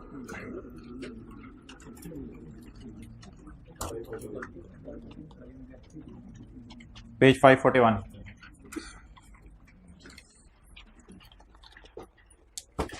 लेसी का P&L किसी को याद हो? हाँ जी, क्या क्या आता है लेसी के P&L में? क्या क्या आता है? अकाउंटिंग वालों की डेप्रिसिएशन, या डेप्रिसिएशन जिसे कह सकते हैं आप, और इंटरेस्ट एक्सपेंस। लेसी के P&L में क्या आता है? अकाउंटिंग वालों की डेप्रिसिएशन और किस किताब के मुताबिक? IFRS के मुताबिक। IFRS के मुताबिक, ठीक है जी, IFRS 16 के मुताबिक। लेसी के P&L में टैक्स लॉ के मुताबिक क्या आएगा? टैक्स वाले कहते हैं कि आपका राइट ऑफ यूज एसेट नहीं है। टैक्स वाले कहते हैं आप P&L में डालो रेंट एक्सपेंस, आप P&L में डालो। हमने कहा ये तो शॉर्ट टर्म लीज और लो वैल्यू। कहता है चुप, पता नहीं तुम्हारी कौन कौन सी लीज है, चुप कर जाओ, बस बोला ना करो, तुम बस P&L में रेंट एक्सपेंस डालो। हमने कहा ये कौन सी फिगर? कहते हैं वो जो इंस्टॉलमेंट के कॉलम वाली फिगर होती है, बस जो तुम्हारी इंस्टॉलमेंट है वही तुम्हारा रेंट है। जिन्होंने टैक्स पढ़ा हुआ है इनकम फ्रॉम बिजनेस के चैप्टर में सेक्शन 28 हमने पढ़ा था कि rent will be allowed as deduction. बहरहाल छोड़े, पर टैक्स पढ़ा हुआ नहीं पढ़ा हुआ, लीव इट। अकाउंटिंग वाले क्या कहते हैं? अकाउंटिंग वाले कहते हैं कि अकाउंटिंग वालों की डेप्रिसिएशन रिकॉर्ड करो और इंटरेस्ट रिकॉर्ड करो। टैक्स वाले कहते हैं ना ना ना ना ना ना जिगर पुत्र, ये तेरा एसेट नहीं है, ये जो तुम किस्तें पे कर रहे हो ना, बस ये किस्त ही तुम्हारा रेंट है, ये किस्त ही तुम्हारा रेंट है। Done, clear, okay. पहले मैं आपको ये हल्का सा लीज रिवाइज करा दूं, कैलकुलेटर्स बस हाथों में पकड़े। अच्छा जी, अकाउंटिंग वालों का प्रॉफिट कितने हैं? 200 मिलियन। किस साल? हर साल। कई साल होंगे उसके सवाल में, हर साल प्रॉफिट 200 मिलियन है, अजीब सी बात है। टैक्स रेट कितने? 30%। एनुअल लीज रेंटल कितने हैं? कितने साल तक पे करने हैं? 3 साल तक। इंप्लिसिट रेट कितने हैं? लेसी इंप्लिसिट रेट यूज करते हैं अनलेस के लेसी को इंप्लिसिट रेट लेसर का पता ना हो। लीज किस दिन शुरू हो रही है? ये कम जनवरी। तो ऊपर मैंने लिखा हुआ है ये लेसी का सवाल है, तो ये ना पूछिएगा कैसे पता चला लेसी का सवाल है, तो ये लेसी का सवाल है। तो कहां से शुरू होगा? एलपी और पीवी ऑफ एलपी। जी बोलें, सिर्फ स्क्रीन पे देखें। 100 रुपए, कितनी किस्तें? जवाब क्या आया? 300। 100 को कैलकुलेटर पे पीवी निकाल लें, छोड़ने पर आ जाएगी 249, 10% पे 249 आ गई। 249 को पकड़ा और पकड़ के अमोर्टाइजेशन शेड्यूल बना दिया, पहली किस्त, दूसरी किस्त और तीसरी किस्त। इसके बाद इंटरेस्ट, इंटरेस्ट और प्रिंसिपल आ गया। अब मुझे बता दें अकाउंटिंग वालों के P&L में 15 में कितना जाएगा, 16 में 17 में कितना जाएगा, 16 में कितना जाएगा और 15 में कितना जाएगा? इंटरेस्ट बताएं कितना जाएगा? 25, 17 और 9। कैलकुलेटर पकड़ें, डेप्रिसिएशन, ROU की कॉस्ट पकड़ें, 249। लाइफ बताएं 3 साल, 249 को डिवाइड करें 3 से, 83। ये अकाउंटिंग वालों का क्या बन गया? P&L। ये अकाउंटिंग वालों का क्या बन गया? P&L। अकाउंटिंग वालों के P&L में क्या क्या गया? Interest, depreciation. डन हो गया। अच्छा मुझे ये बता दें 3 सालों में मुकम्मल कितना खर्चा बुक किया है? 3 सालों में मुकम्मल कितना खर्चा बुक किया? पकड़े कैलकुलेटर, 3 सालों में मुकम्मल कितना खर्चा बुक किया? मजे की बात है, ये 300 का खर्चा बुक किया है। वजह पता है क्या है? इसकी पीवी को डेप्रिशिएट कर दिया और इंटरेस्ट को खर्चे में डाल दिया है, तो टोटल 300 ही बनता है ना। पीवी को डेप्रिशिएट के नाम से खर्चे में डाल दिया और 249 में से और 300 का डिफरेंस बाकी इंटरेस्ट, तो 249 डेप्रिसिएशन के नाम से खर्चे में चला गया। इन तीनों का टोटल ये क्या है? डेप्रिसिएशन और बाकी क्या है? इन तीनों का टोटल 6 फिगर टोटल करने, जवाब क्या है? अगर मैं तीसरे साल के एंड पे खड़ा हूं, अभी एक सवाल कराया था, चौथे साल के एंड पे खड़ा था, दोनों की बीवी 0 आ गई थी। अगर मैं तीसरे साल के एंड पे खड़ा हूं तो मुझे बताएं अकाउंटिंग वालों ने कितना खर्चा बुक किया है? 300। मेरी बला से जिस मर्जी नाम से किया हो, चाहे अकाउंटिंग डेप्रिसिएशन के नाम से किया हो, चाहे इंटरेस्ट के नाम से किया हो, ओवरऑल बताएं तीसरे साल के एंड पे अकाउंटिंग वालों ने कितना खर्चे में डाला? टैक्स वाले कह रहे हैं तुम भी 300 ही खर्चे में डालो, लेकिन पहले साल का खर्चा 100 रुपए, दूसरे साल का खर्चा 100 रुपए, तीसरे साल का खर्चा 100 रुपए। ये किनका वाला P&L है? टैक्स वालों का। भाईजान मैं आपको लेके जा रहा हूं, आप बुरा तो नहीं मनाएंगे? कहां लेके जा रहे हैं? चुप पहुंचेंगे फिर बताना। पहुंचो, आ जाओ, आओ भाईजान, आ जाना यार, तेरी मेहरबानी। ये किसका P&L बन गया? अकाउंटिंग वालों का। इसमें क्या क्या नजर आ रहा है? अकाउंटिंग डेप्रिसिएशन और इंटरेस्ट। इसके बिलमुकाबिल किसका P&L बनाऊं? टैक्स वालों का। किन सालों का? 17 का, 16 का और 15 का। इस P&L में बोलें क्या डालूं? रेंट कौन से वाले कॉलम से मिला करेगा? इंस्टॉलमेंट वाले कॉलम से मिला करेगा। इंस्टॉलमेंट वाले कॉलम में जाके देखें 15 में कितना है, 16 में कितना है, 17 में कितना है। सो टैक्स वाले कहते हैं ये हमें नहीं पता तुम लोग क्या करते हो।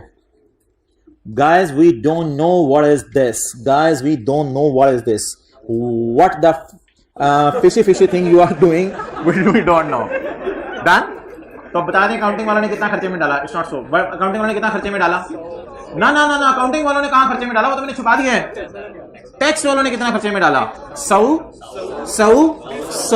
तो टैक्स वालों ने 100 खर्चे में डाला, क्योंकि टैक्स वालों के सामने ये दुनिया ब्लैक है, कुछ भी नहीं है। वो कहते हैं ना प्रिंसिपल है, ना इंटरेस्ट है, ना बैलेंस है, ना तुम्हारा एसेट है, ना लीज लायबिलिटी है, ना ये लीज है, ये तो रेंट एक्सपेंस है। तो आप बता दें पहले साल टैक्स वालों का खर्चा 100, दूसरे साल 100, तीसरे साल 100।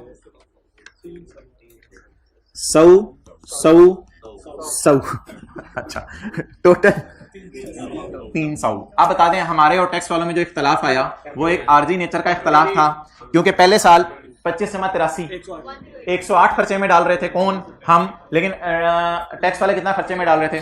100 डाल रहे थे। तो अब मेरे ख्याल से शायद ये बनाने की जरूरत नहीं है। मुझे करंट टैक्स की वर्किंग में बता दें, क्या उल्टाऊंगा क्या डालूंगा? क्या करंट टैक्स की वर्किंग में 2015 के साल में क्या उल्टाऊंगा, क्या रिकॉर्ड करूंगा, जल्दी जल्दी। अकाउंटिंग वालों की डेप्रिसिएशन और अकाउंटिंग वालों के इंटरेस्ट को ये वाली किताब मान रही है या नहीं मान रही? नहीं मान रही। इसकी जगह क्या माइनस करने दे रही है? किस्त, किस्त, रेंटल। इसकी जगह रेंट माइनस करने दे रही है। तो 25 और 83 को उल्टाएं और उल्टा के किसे माइनस करें? टैक्स वाले डेप्रिशिएट कर रहे हैं या रेंटल माइनस करने दे रहे हैं? रेंटल माइनस करने दे रहे हैं। टैक्स वाले असल में ना इस एसेट को एसेट मानते ही नहीं है। ये कहते हैं तुमने किस्तों पे कोई नहीं एसेट उसेट लिया, बस तुम किराया पे कर रहे हो। अब करंट टैक्स की वर्किंग में आपके सामने आज शो करने लगा हूं लीज की। Calculation of current tax. Current tax में आपको पता है अकाउंटिंग वालों की चीजों को उठाते हैं और टैक्स वालों की चीजों को डालते हैं। जी, अकाउंटिंग वालों की डेप्रिसिएशन हमने उल्टा दी। प्रॉफिट तीनों सालों का मैंने कह दिया 200 था। प्रॉफिट से शुरू करते हैं ना, और पहुंचते कहां हैं? Taxable profit. अकाउंटिंग वालों की चीजें उल्टा दी और टैक्स वालों की रिकॉर्ड कर दी। अच्छा, और मजे की बात देखें एक और, इसका टोटल भी 600 होगा, इसका टोटल भी 600 होगा। वैसे बता रहा हूं एक मजे की बात, अकाउंटिंग प्रॉफिट तीनों सालों का 600 और टैक्स वालों का प्रॉफिट 208 जमा 200 जमा 192 600। टैक्स वालों का प्रॉफिट भी सारे सालों का 600। ये महज इत्तेफाक नहीं है, ये लॉजिकल ग्राउंड्स पे बात बेस कर रही है। तो इसका मतलब है ये जो अकाउंटिंग और टैक्स वालों में इख्तलाफ पैदा हुआ, दिखने में इख्तलाफ है। वो कह रहे हैं डेप्रिसिएशन को खर्चे में डालो, इंटरेस्ट को खर्चे में डालो, IFRS वाले कह रहे हैं। टैक्स वाले कह रहे हैं नहीं नहीं नहीं नहीं नहीं, रेंटल को खर्चे में डाल दो। तो अब मुझे बता दें, क्या जो टैक्स आ रहा है वो भी मेरे ख्याल से 200 जमा 200 जमा 200 600 का कोई 30% ही आ रहा होगा। इन तीनों सालों का टोटल भी कर लें। बहरहाल वो छोड़ें, अभी इन चक्रों में पढ़ने की आपको जरूरत नहीं है। तो बता दें what is the tax treatment और in current tax working of lessee. Accounting depreciation और इंटरेस्ट उल्टाना है और रेंटल रिकॉर्ड करना है। अकाउंटिंग डेप्रिसिएशन और इंटरेस्ट उल्टाना है और रेंटल रिकॉर्ड करना है। चलें अब ऐसा करें कि टेस्ट की डिस्कशन शुरू करते हैं, लेकिन एक दफ़ा अपनी बुक में आके आप ये जो हमने आज सारी चीज़ें पढ़ी हैं इनको टिक कर लें। पेज नंबर 258, पेज 258 क्या पढ़ना शुरू किया है हमने? करंट टैक्स की working. Page number 258 accounting depreciation को और अकाउंटिंग अमोर्टाइजेशन को और इंपेयरमेंट लॉस को उल्टाना है और इसकी जगह टैक्स डेप्रिसिएशन को माइनस करना है। मैंने आपकी आसानी के लिए नंबर 1 डाल दिया इधर ताकि रिदम बरकरार रहे। अकाउंटिंग वालों का लॉस ऐड करना है और टैक्स वालों का लॉस लेस करना है। अकाउंटिंग वालों का गेन लेस करना है और टैक्स वालों का gain bad debt expense add करना है और bad debt return of less करना है।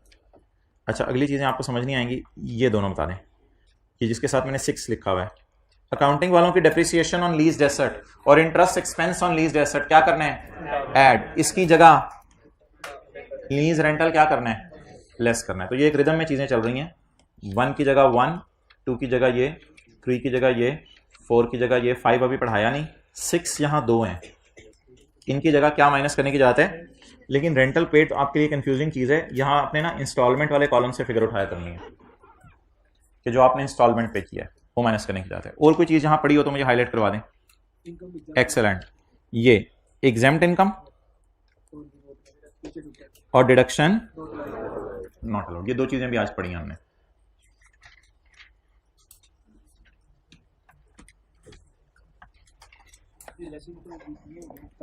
क्या चीज? अच्छा, लेसी जो है, हाँ नहीं है बिल्कुल, लेसी की अकाउंटिंग IAS 12 के साथ हमारे सिलेबस में है, लेसर की अकाउंटिंग IAS 12 के साथ हमारे सिलेबस में नहीं है। तो बस मैंने लेसी को IAS 12 में डलवाया आज, लेसर को IAS 12 में नहीं डलवाया। आज IAS 12 में हमने काफी चीजों को डाला है, IAS 16 को भी डाला है, अकाउंटिंग आके टैक्सेशन माइनस की। आज IAS 12 में हमने IAS 38 को भी डाला है, अकाउंटिंग अमोर्टाइजेशन ऐड करके टैक्स अमोर्टाइजेशन माइनस की। और इसमें हमने IFRS 16 को भी आज डाला है, अकाउंटिंग डेप्रिसिएशन इंटरेस्ट ऐड करके लीज रेंटल या इंस्टॉलमेंट्स क्या कर दी? माइनस कर दी। पास पेपर का क्वेश्चन 10 हम कर रहे थे कल, लीज का निकाल लें जी।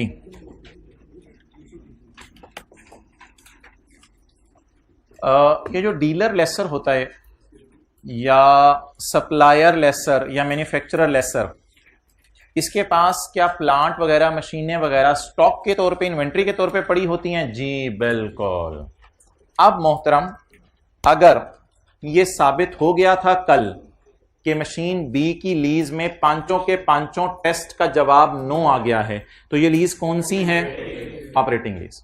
ऑपरेटिंग लीज का क्या मतलब है? ऑपरेटिंग लीज का क्या मतलब है? सबर सबर। मशीन बी, जरा सोचें, machine B supplier of plant ने किस नियत से ली होगी?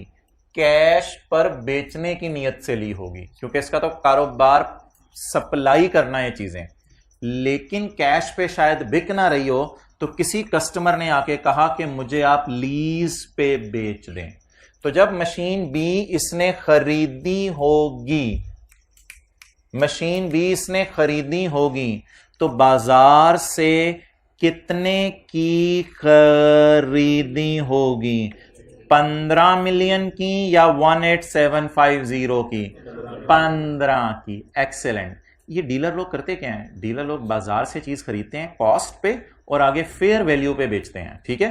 तो डीलर क्या करता है? बाजार से चीज खरीदता है और बेचता किस पे है? फेयर वैल्यू पे। मुझे बता सकते हैं आप कि जब डीलर ने बाजार से ये मशीन ली होगी, तो मशीन ए और मशीन बी किस नियत से ली होगी कि मैं कैश पर बेचूंगा? तो इसने मशीन ए लेते हुए भी एंट्री की होगी इन्वेंट्री डेबिट कैश क्रेडिट, और मशीन बी लेते हुए भी क्या एंट्री की होगी? Inventory debit cash credit. इसके बाद अगली एंट्री क्या होनी है, यह डिपेंड करता है कि आपने मशीन बेच दी है कैश पर, जो कि यहां पे शायद टेस्ट ना करें क्योंकि ये तो इंट्रो की क्लास का कॉन्सेप्ट हो जाएगा, या आपने मशीन बेच दी है फाइनेंस लीज पर, या आपने दी है ऑपरेटिंग लीज पर। मुझे बता दें, जो डीलर या मैन्युफैक्चरर लेसर है, जब वो मशीन खरीद ले तो इसके पास इसके बाद 3 ऑप्शंस होती हैं। कोई अमीर बंदा आगे तो उसे कैश पे बेच देगा, ये एंट्रीज तो हमारे स्कोप में नहीं है क्योंकि हम तो लीज पढ़े हैं। तो कोई गरीब बंदा आ जाए तो उससे कह देगा भाईजान आपको अच्छे खासे अरसे के लिए चाहिए तो फाइनेंस लीज कर लेते हैं, अगर थोड़े अरसे के लिए चाहिए आपको तो ऑपरेटिंग लीज का अरेंजमेंट कर लेते हैं। तो भाईजान आपको पता है कि इस कस्टमर के साथ तो हमने फाइनेंस लीज का अरेंजमेंट किया है, यानी ये हमने फाइनेंस लीज पे बेच दिया है। तो इस एंट्री के बाद अगली एंट्री क्या होगी, ये बहस अभी मैं आपसे करने लगा हूं, लेकिन फिलहाल मैं मशीन बी के ऊपर बात करने लगा हूं। मुझे बताएं, ये मशीनें जब इन्होंने बाजार से खरीदी होंगी तो क्या एंट्री की होगी? Inventory debit cash credit. ये एंट्री अगर आप लिख लें ऐसे करके जिस तरह मैंने लिखी है, इन्वेंट्री डेबिट कैश क्रेडिट। ये दोनों एंट्रीज हम इंशाल्लाह पेपर में नहीं करेंगे, ये दोनों एंट्रीज पेपर में करने की जरूरत नहीं, अनलेस के सवाल कह दे कि मशीन फलां दिन को खरीदी है, ये एंट्री भी कर दो। मैं फिक्स ऐसे डेबिट क्यों नहीं करा यार? Excellent. Supplier of plant, supplier of plant, वो जो मैंने आपको गाड़ियों का शोरूम दिखाया था ना जेल रोड के ऊपर, तो वो जब लैंड क्रूजर मंगवाता है, लैंड क्रूजर की तस्वीर दिखाई थी, तो वो इन्वेंट्री डेबिट करता है, फिक्स ऐसे डेबिट नहीं करता क्योंकि उसके तो कई लैंड क्रूजरें पड़ी होती हैं, तो वो इन्वेंट्री डेबिट करता है। अच्छा, अगली एंट्री क्या होगी मुझे बता दें। हिम्मत हिम्मत, मशीन ए मशीन बी, फिर इंशाल्लाह मैं जाके आपको ये एंट्रीज जो है वो सफे से भी दिखाऊंगा जो सफा हमारा समरीज वाला है। मशीन ए खरीदने की एंट्री क्या की होगी? Inventory debit. ये सोच के खरीदी होगी कि इसको इंशाल्लाह मैं हो सकता है पैसों में ही बेच दूं। अगर साबित हो जाए कि फिर ये लीज जो है फाइनेंस लीज है, तो एंट्री क्या होगी? Lease receivable debit, lease receivable debit, cost of sale debit, sale credit, inventory credit. और आपको याद है यहां कॉस्ट से एंट्री होती थी, डन। ये एंट्री होती है मैन्युफैक्चरर डीलर लेसर में, फाइनेंस लीज में। लेकिन अगर ऑपरेटिंग लीज है तो मैंने कहा था ये एक एंट्री आज आपको नहीं बताऊंगा। अब आप मुझे बता दें, अगर मेरे पास एक मशीन पड़ी हुई है, मैं सोचूं किसी को 6 साल में से 3 साल के लिए किस्तों पे दे दूं, तो आपको फीलिंग नहीं आ रही कि ये तो मैं फिक्स एसेट बना के किराए पे दे रहा हूं? तो मैंने ये कहा था कि ये एंट्री एक कर दें, ये तो दोनों एंट्रीज कॉस्ट पे हुई है ना, फेयर वैल्यू पे नहीं हुई। ये एंट्री एक कर दें, पीपी डेबिट इन्वेंट्री क्रेडिट, और ये एंट्री कॉस्ट पे ही होगी क्योंकि आपने तो कॉस्ट पे ही मशीन खरीदी हुई है ना। अब आपने तो फेयर वैल्यू पे बेची ही नहीं, आपने कॉस्ट पे खरीद के आगे किस पे दे दी? किराए पे दे दी। और इसके बाद अल्लाह का शुक्र है आपको पता है एंट्रीज क्या होती हैं? आया कमाया, आया कमाया, और अगली एंट्री होगी डेप्रीसिएशन की, अगली एंट्री होगी डेप्रीसिएशन की. So let us make the things in a very good and beautiful format so that those can be used in future. Machine A and machine B. This is a concept for dealer and manufacturer lesser. बाजार से जाके inventory खरीदेगा, inventory debit, cash credit, किस पे? Cost पे, fair value पे? Cost पे. और अगर कोई अच्छा बंदा आ गया तो उसको हो सकता है पैसों पे ही बेच दे, उसे पैसों पे ही बेच दे. लेकिन अगर लीज के 5 टेस्टों में से एक टेस्ट का जवाब क्या आ गया? यस, तो फिर किस पे बेचेगा? फाइनेंस लीज पे. फाइनेंस लीज का मतलब है फिर लीज रिसीवेबल बुक करेगा एनआई पे, कॉस्ट ऑफ सेल बुक करेगा लोअर पे नहीं, कॉस्ट ऑफ सेल बुक करेगा cost minus PV of UGRV. ठीक है, ये सारा आपको याद आ रहा होगा. और सेल रिकॉर्ड करेगा लोअर ऑफ फेयर वैल्यू और पीवी ऑफ एलपी, और क्रेडिट किसको करेगा? इन्वेंटोरी. ये कौन सी लीज पे चल पड़ी है? Finance lease. इसके बाद किराया आएगा cash debit, lease receivable credit और इंटरेस्ट इनकम क्रेडिट. मैं ज्यूम कर रहा हूं कि एडवांस का सवाल नहीं है, एरियर का सवाल है. ये कौन सी लीज चल पड़ी? फाइनेंस. और अगर ये ऑपरेटिंग लीज होगी तो इन्वेंट्री किसका काम देगी? फिक्स्ड एसेट का काम देगी. और क्या जनरेट करके देगी? किराया. तो फिर क्या एंट्रीज होंगी? पीपी डेबिट और inventory credit. PP debit, inventory credit. सोचा था बेचेंगे, लेकिन अब ये फिक्स एसेट के तौर पे मुझे हेल्प करेगी. ये एंट्री किस पे होगी? कॉस्ट पे होगी. और आया कैश डेबिट, रेंट रिसीवेबल, कमाया रेंट रिसीवेबल डेबिट और रेंटल इनकम क्रेडिट. और आगे डेप्रिसिएशन डेबिट, अकामोडेशन. और डेप्रिसिएशन में इस कॉस्ट को डिवाइड करेंगे आप यूजफुल लाइफ पे, और आईडीसी को डिवाइड करेंगे लीज टर्म पे. आईडीसी को डिवाइड करेंगे लीज टर्म पे. और ऊपर हमने क्या हेडिंग दी? मैन्युफैक्चरर या, मैं भी नोट करने का आपको सफिशिएंट टाइम दूंगा, मैन्युफैक्चरर या डीलर लेसर. और ये फाइनेंस लीज हो गई और ये ऑपरेटिंग लीज हो गई. चलिए ठीक है, बाद भी वो सवाल तो नहीं हो सका, लेकिन ये नोट कर लें. मैं अभी ऊपर करता हूं एक एक करके, फिर जूम भी कर दूंगा. चलें, पहले तस्वीर जिन्होंने लेनी है. ग्रुप में से ग्रुप की कितने बंदों का बनाया हुआ है? F2 का ग्रुप बनाया हुआ है. आपस में कितने बच्चे हैं उसमें? 30 एक हैं. अच्छा, अगर आपका ग्रुप इतना स्ट्रांग हो गया है तो अब आप 50-50 रुपए लेके औरों को भी ऐड करो. यानी कि उसमें इतनी यूटिलिटी है, कुछ आगे पीछे की इंफॉर्मेशन है. तो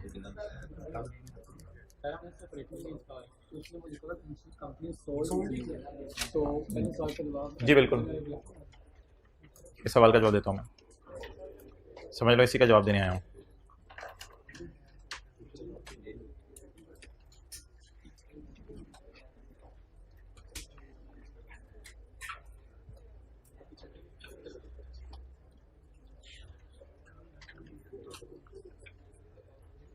दोनों को साथ साथ चलाएं क्योंकि मैं ऊपर कर रहा हूं.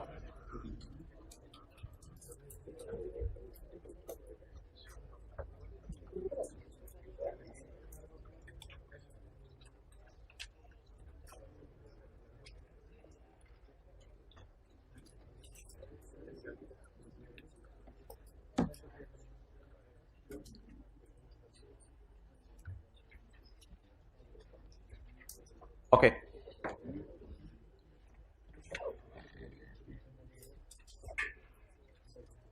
अब अगर मैं एक चीज आपसे पूछूं, आपको बुरा ना लगे, सिंपल लेसर या बैंक, सिंपल लेसर या बैंक वो क्या एंट्री करता था?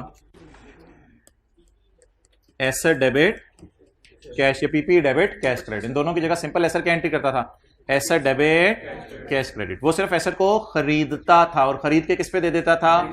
लीज पे दे देता था. अभी ये चीजें समरी में जरा हाईलाइट कर लें. अभी भी आप ट्राई कीजिएगा क्वेश्चन 10 को, फिर कोई मसला हुआ, मैंने किसी वजह से इस सवाल को ना टेस्ट में दिया था. अभी भी आप ट्राई कीजिएगा. एक दो चीज़ें इसमें हैं वो मैं डिस्कस करूंगा. और होमवर्क आज तो हाँ ठीक है, आप पिछला रिवाइज करें. ठीक है, एथिक्स याद करें, थोड़ा होमवर्क एथिक्स याद करें. अच्छा, समरी की तरह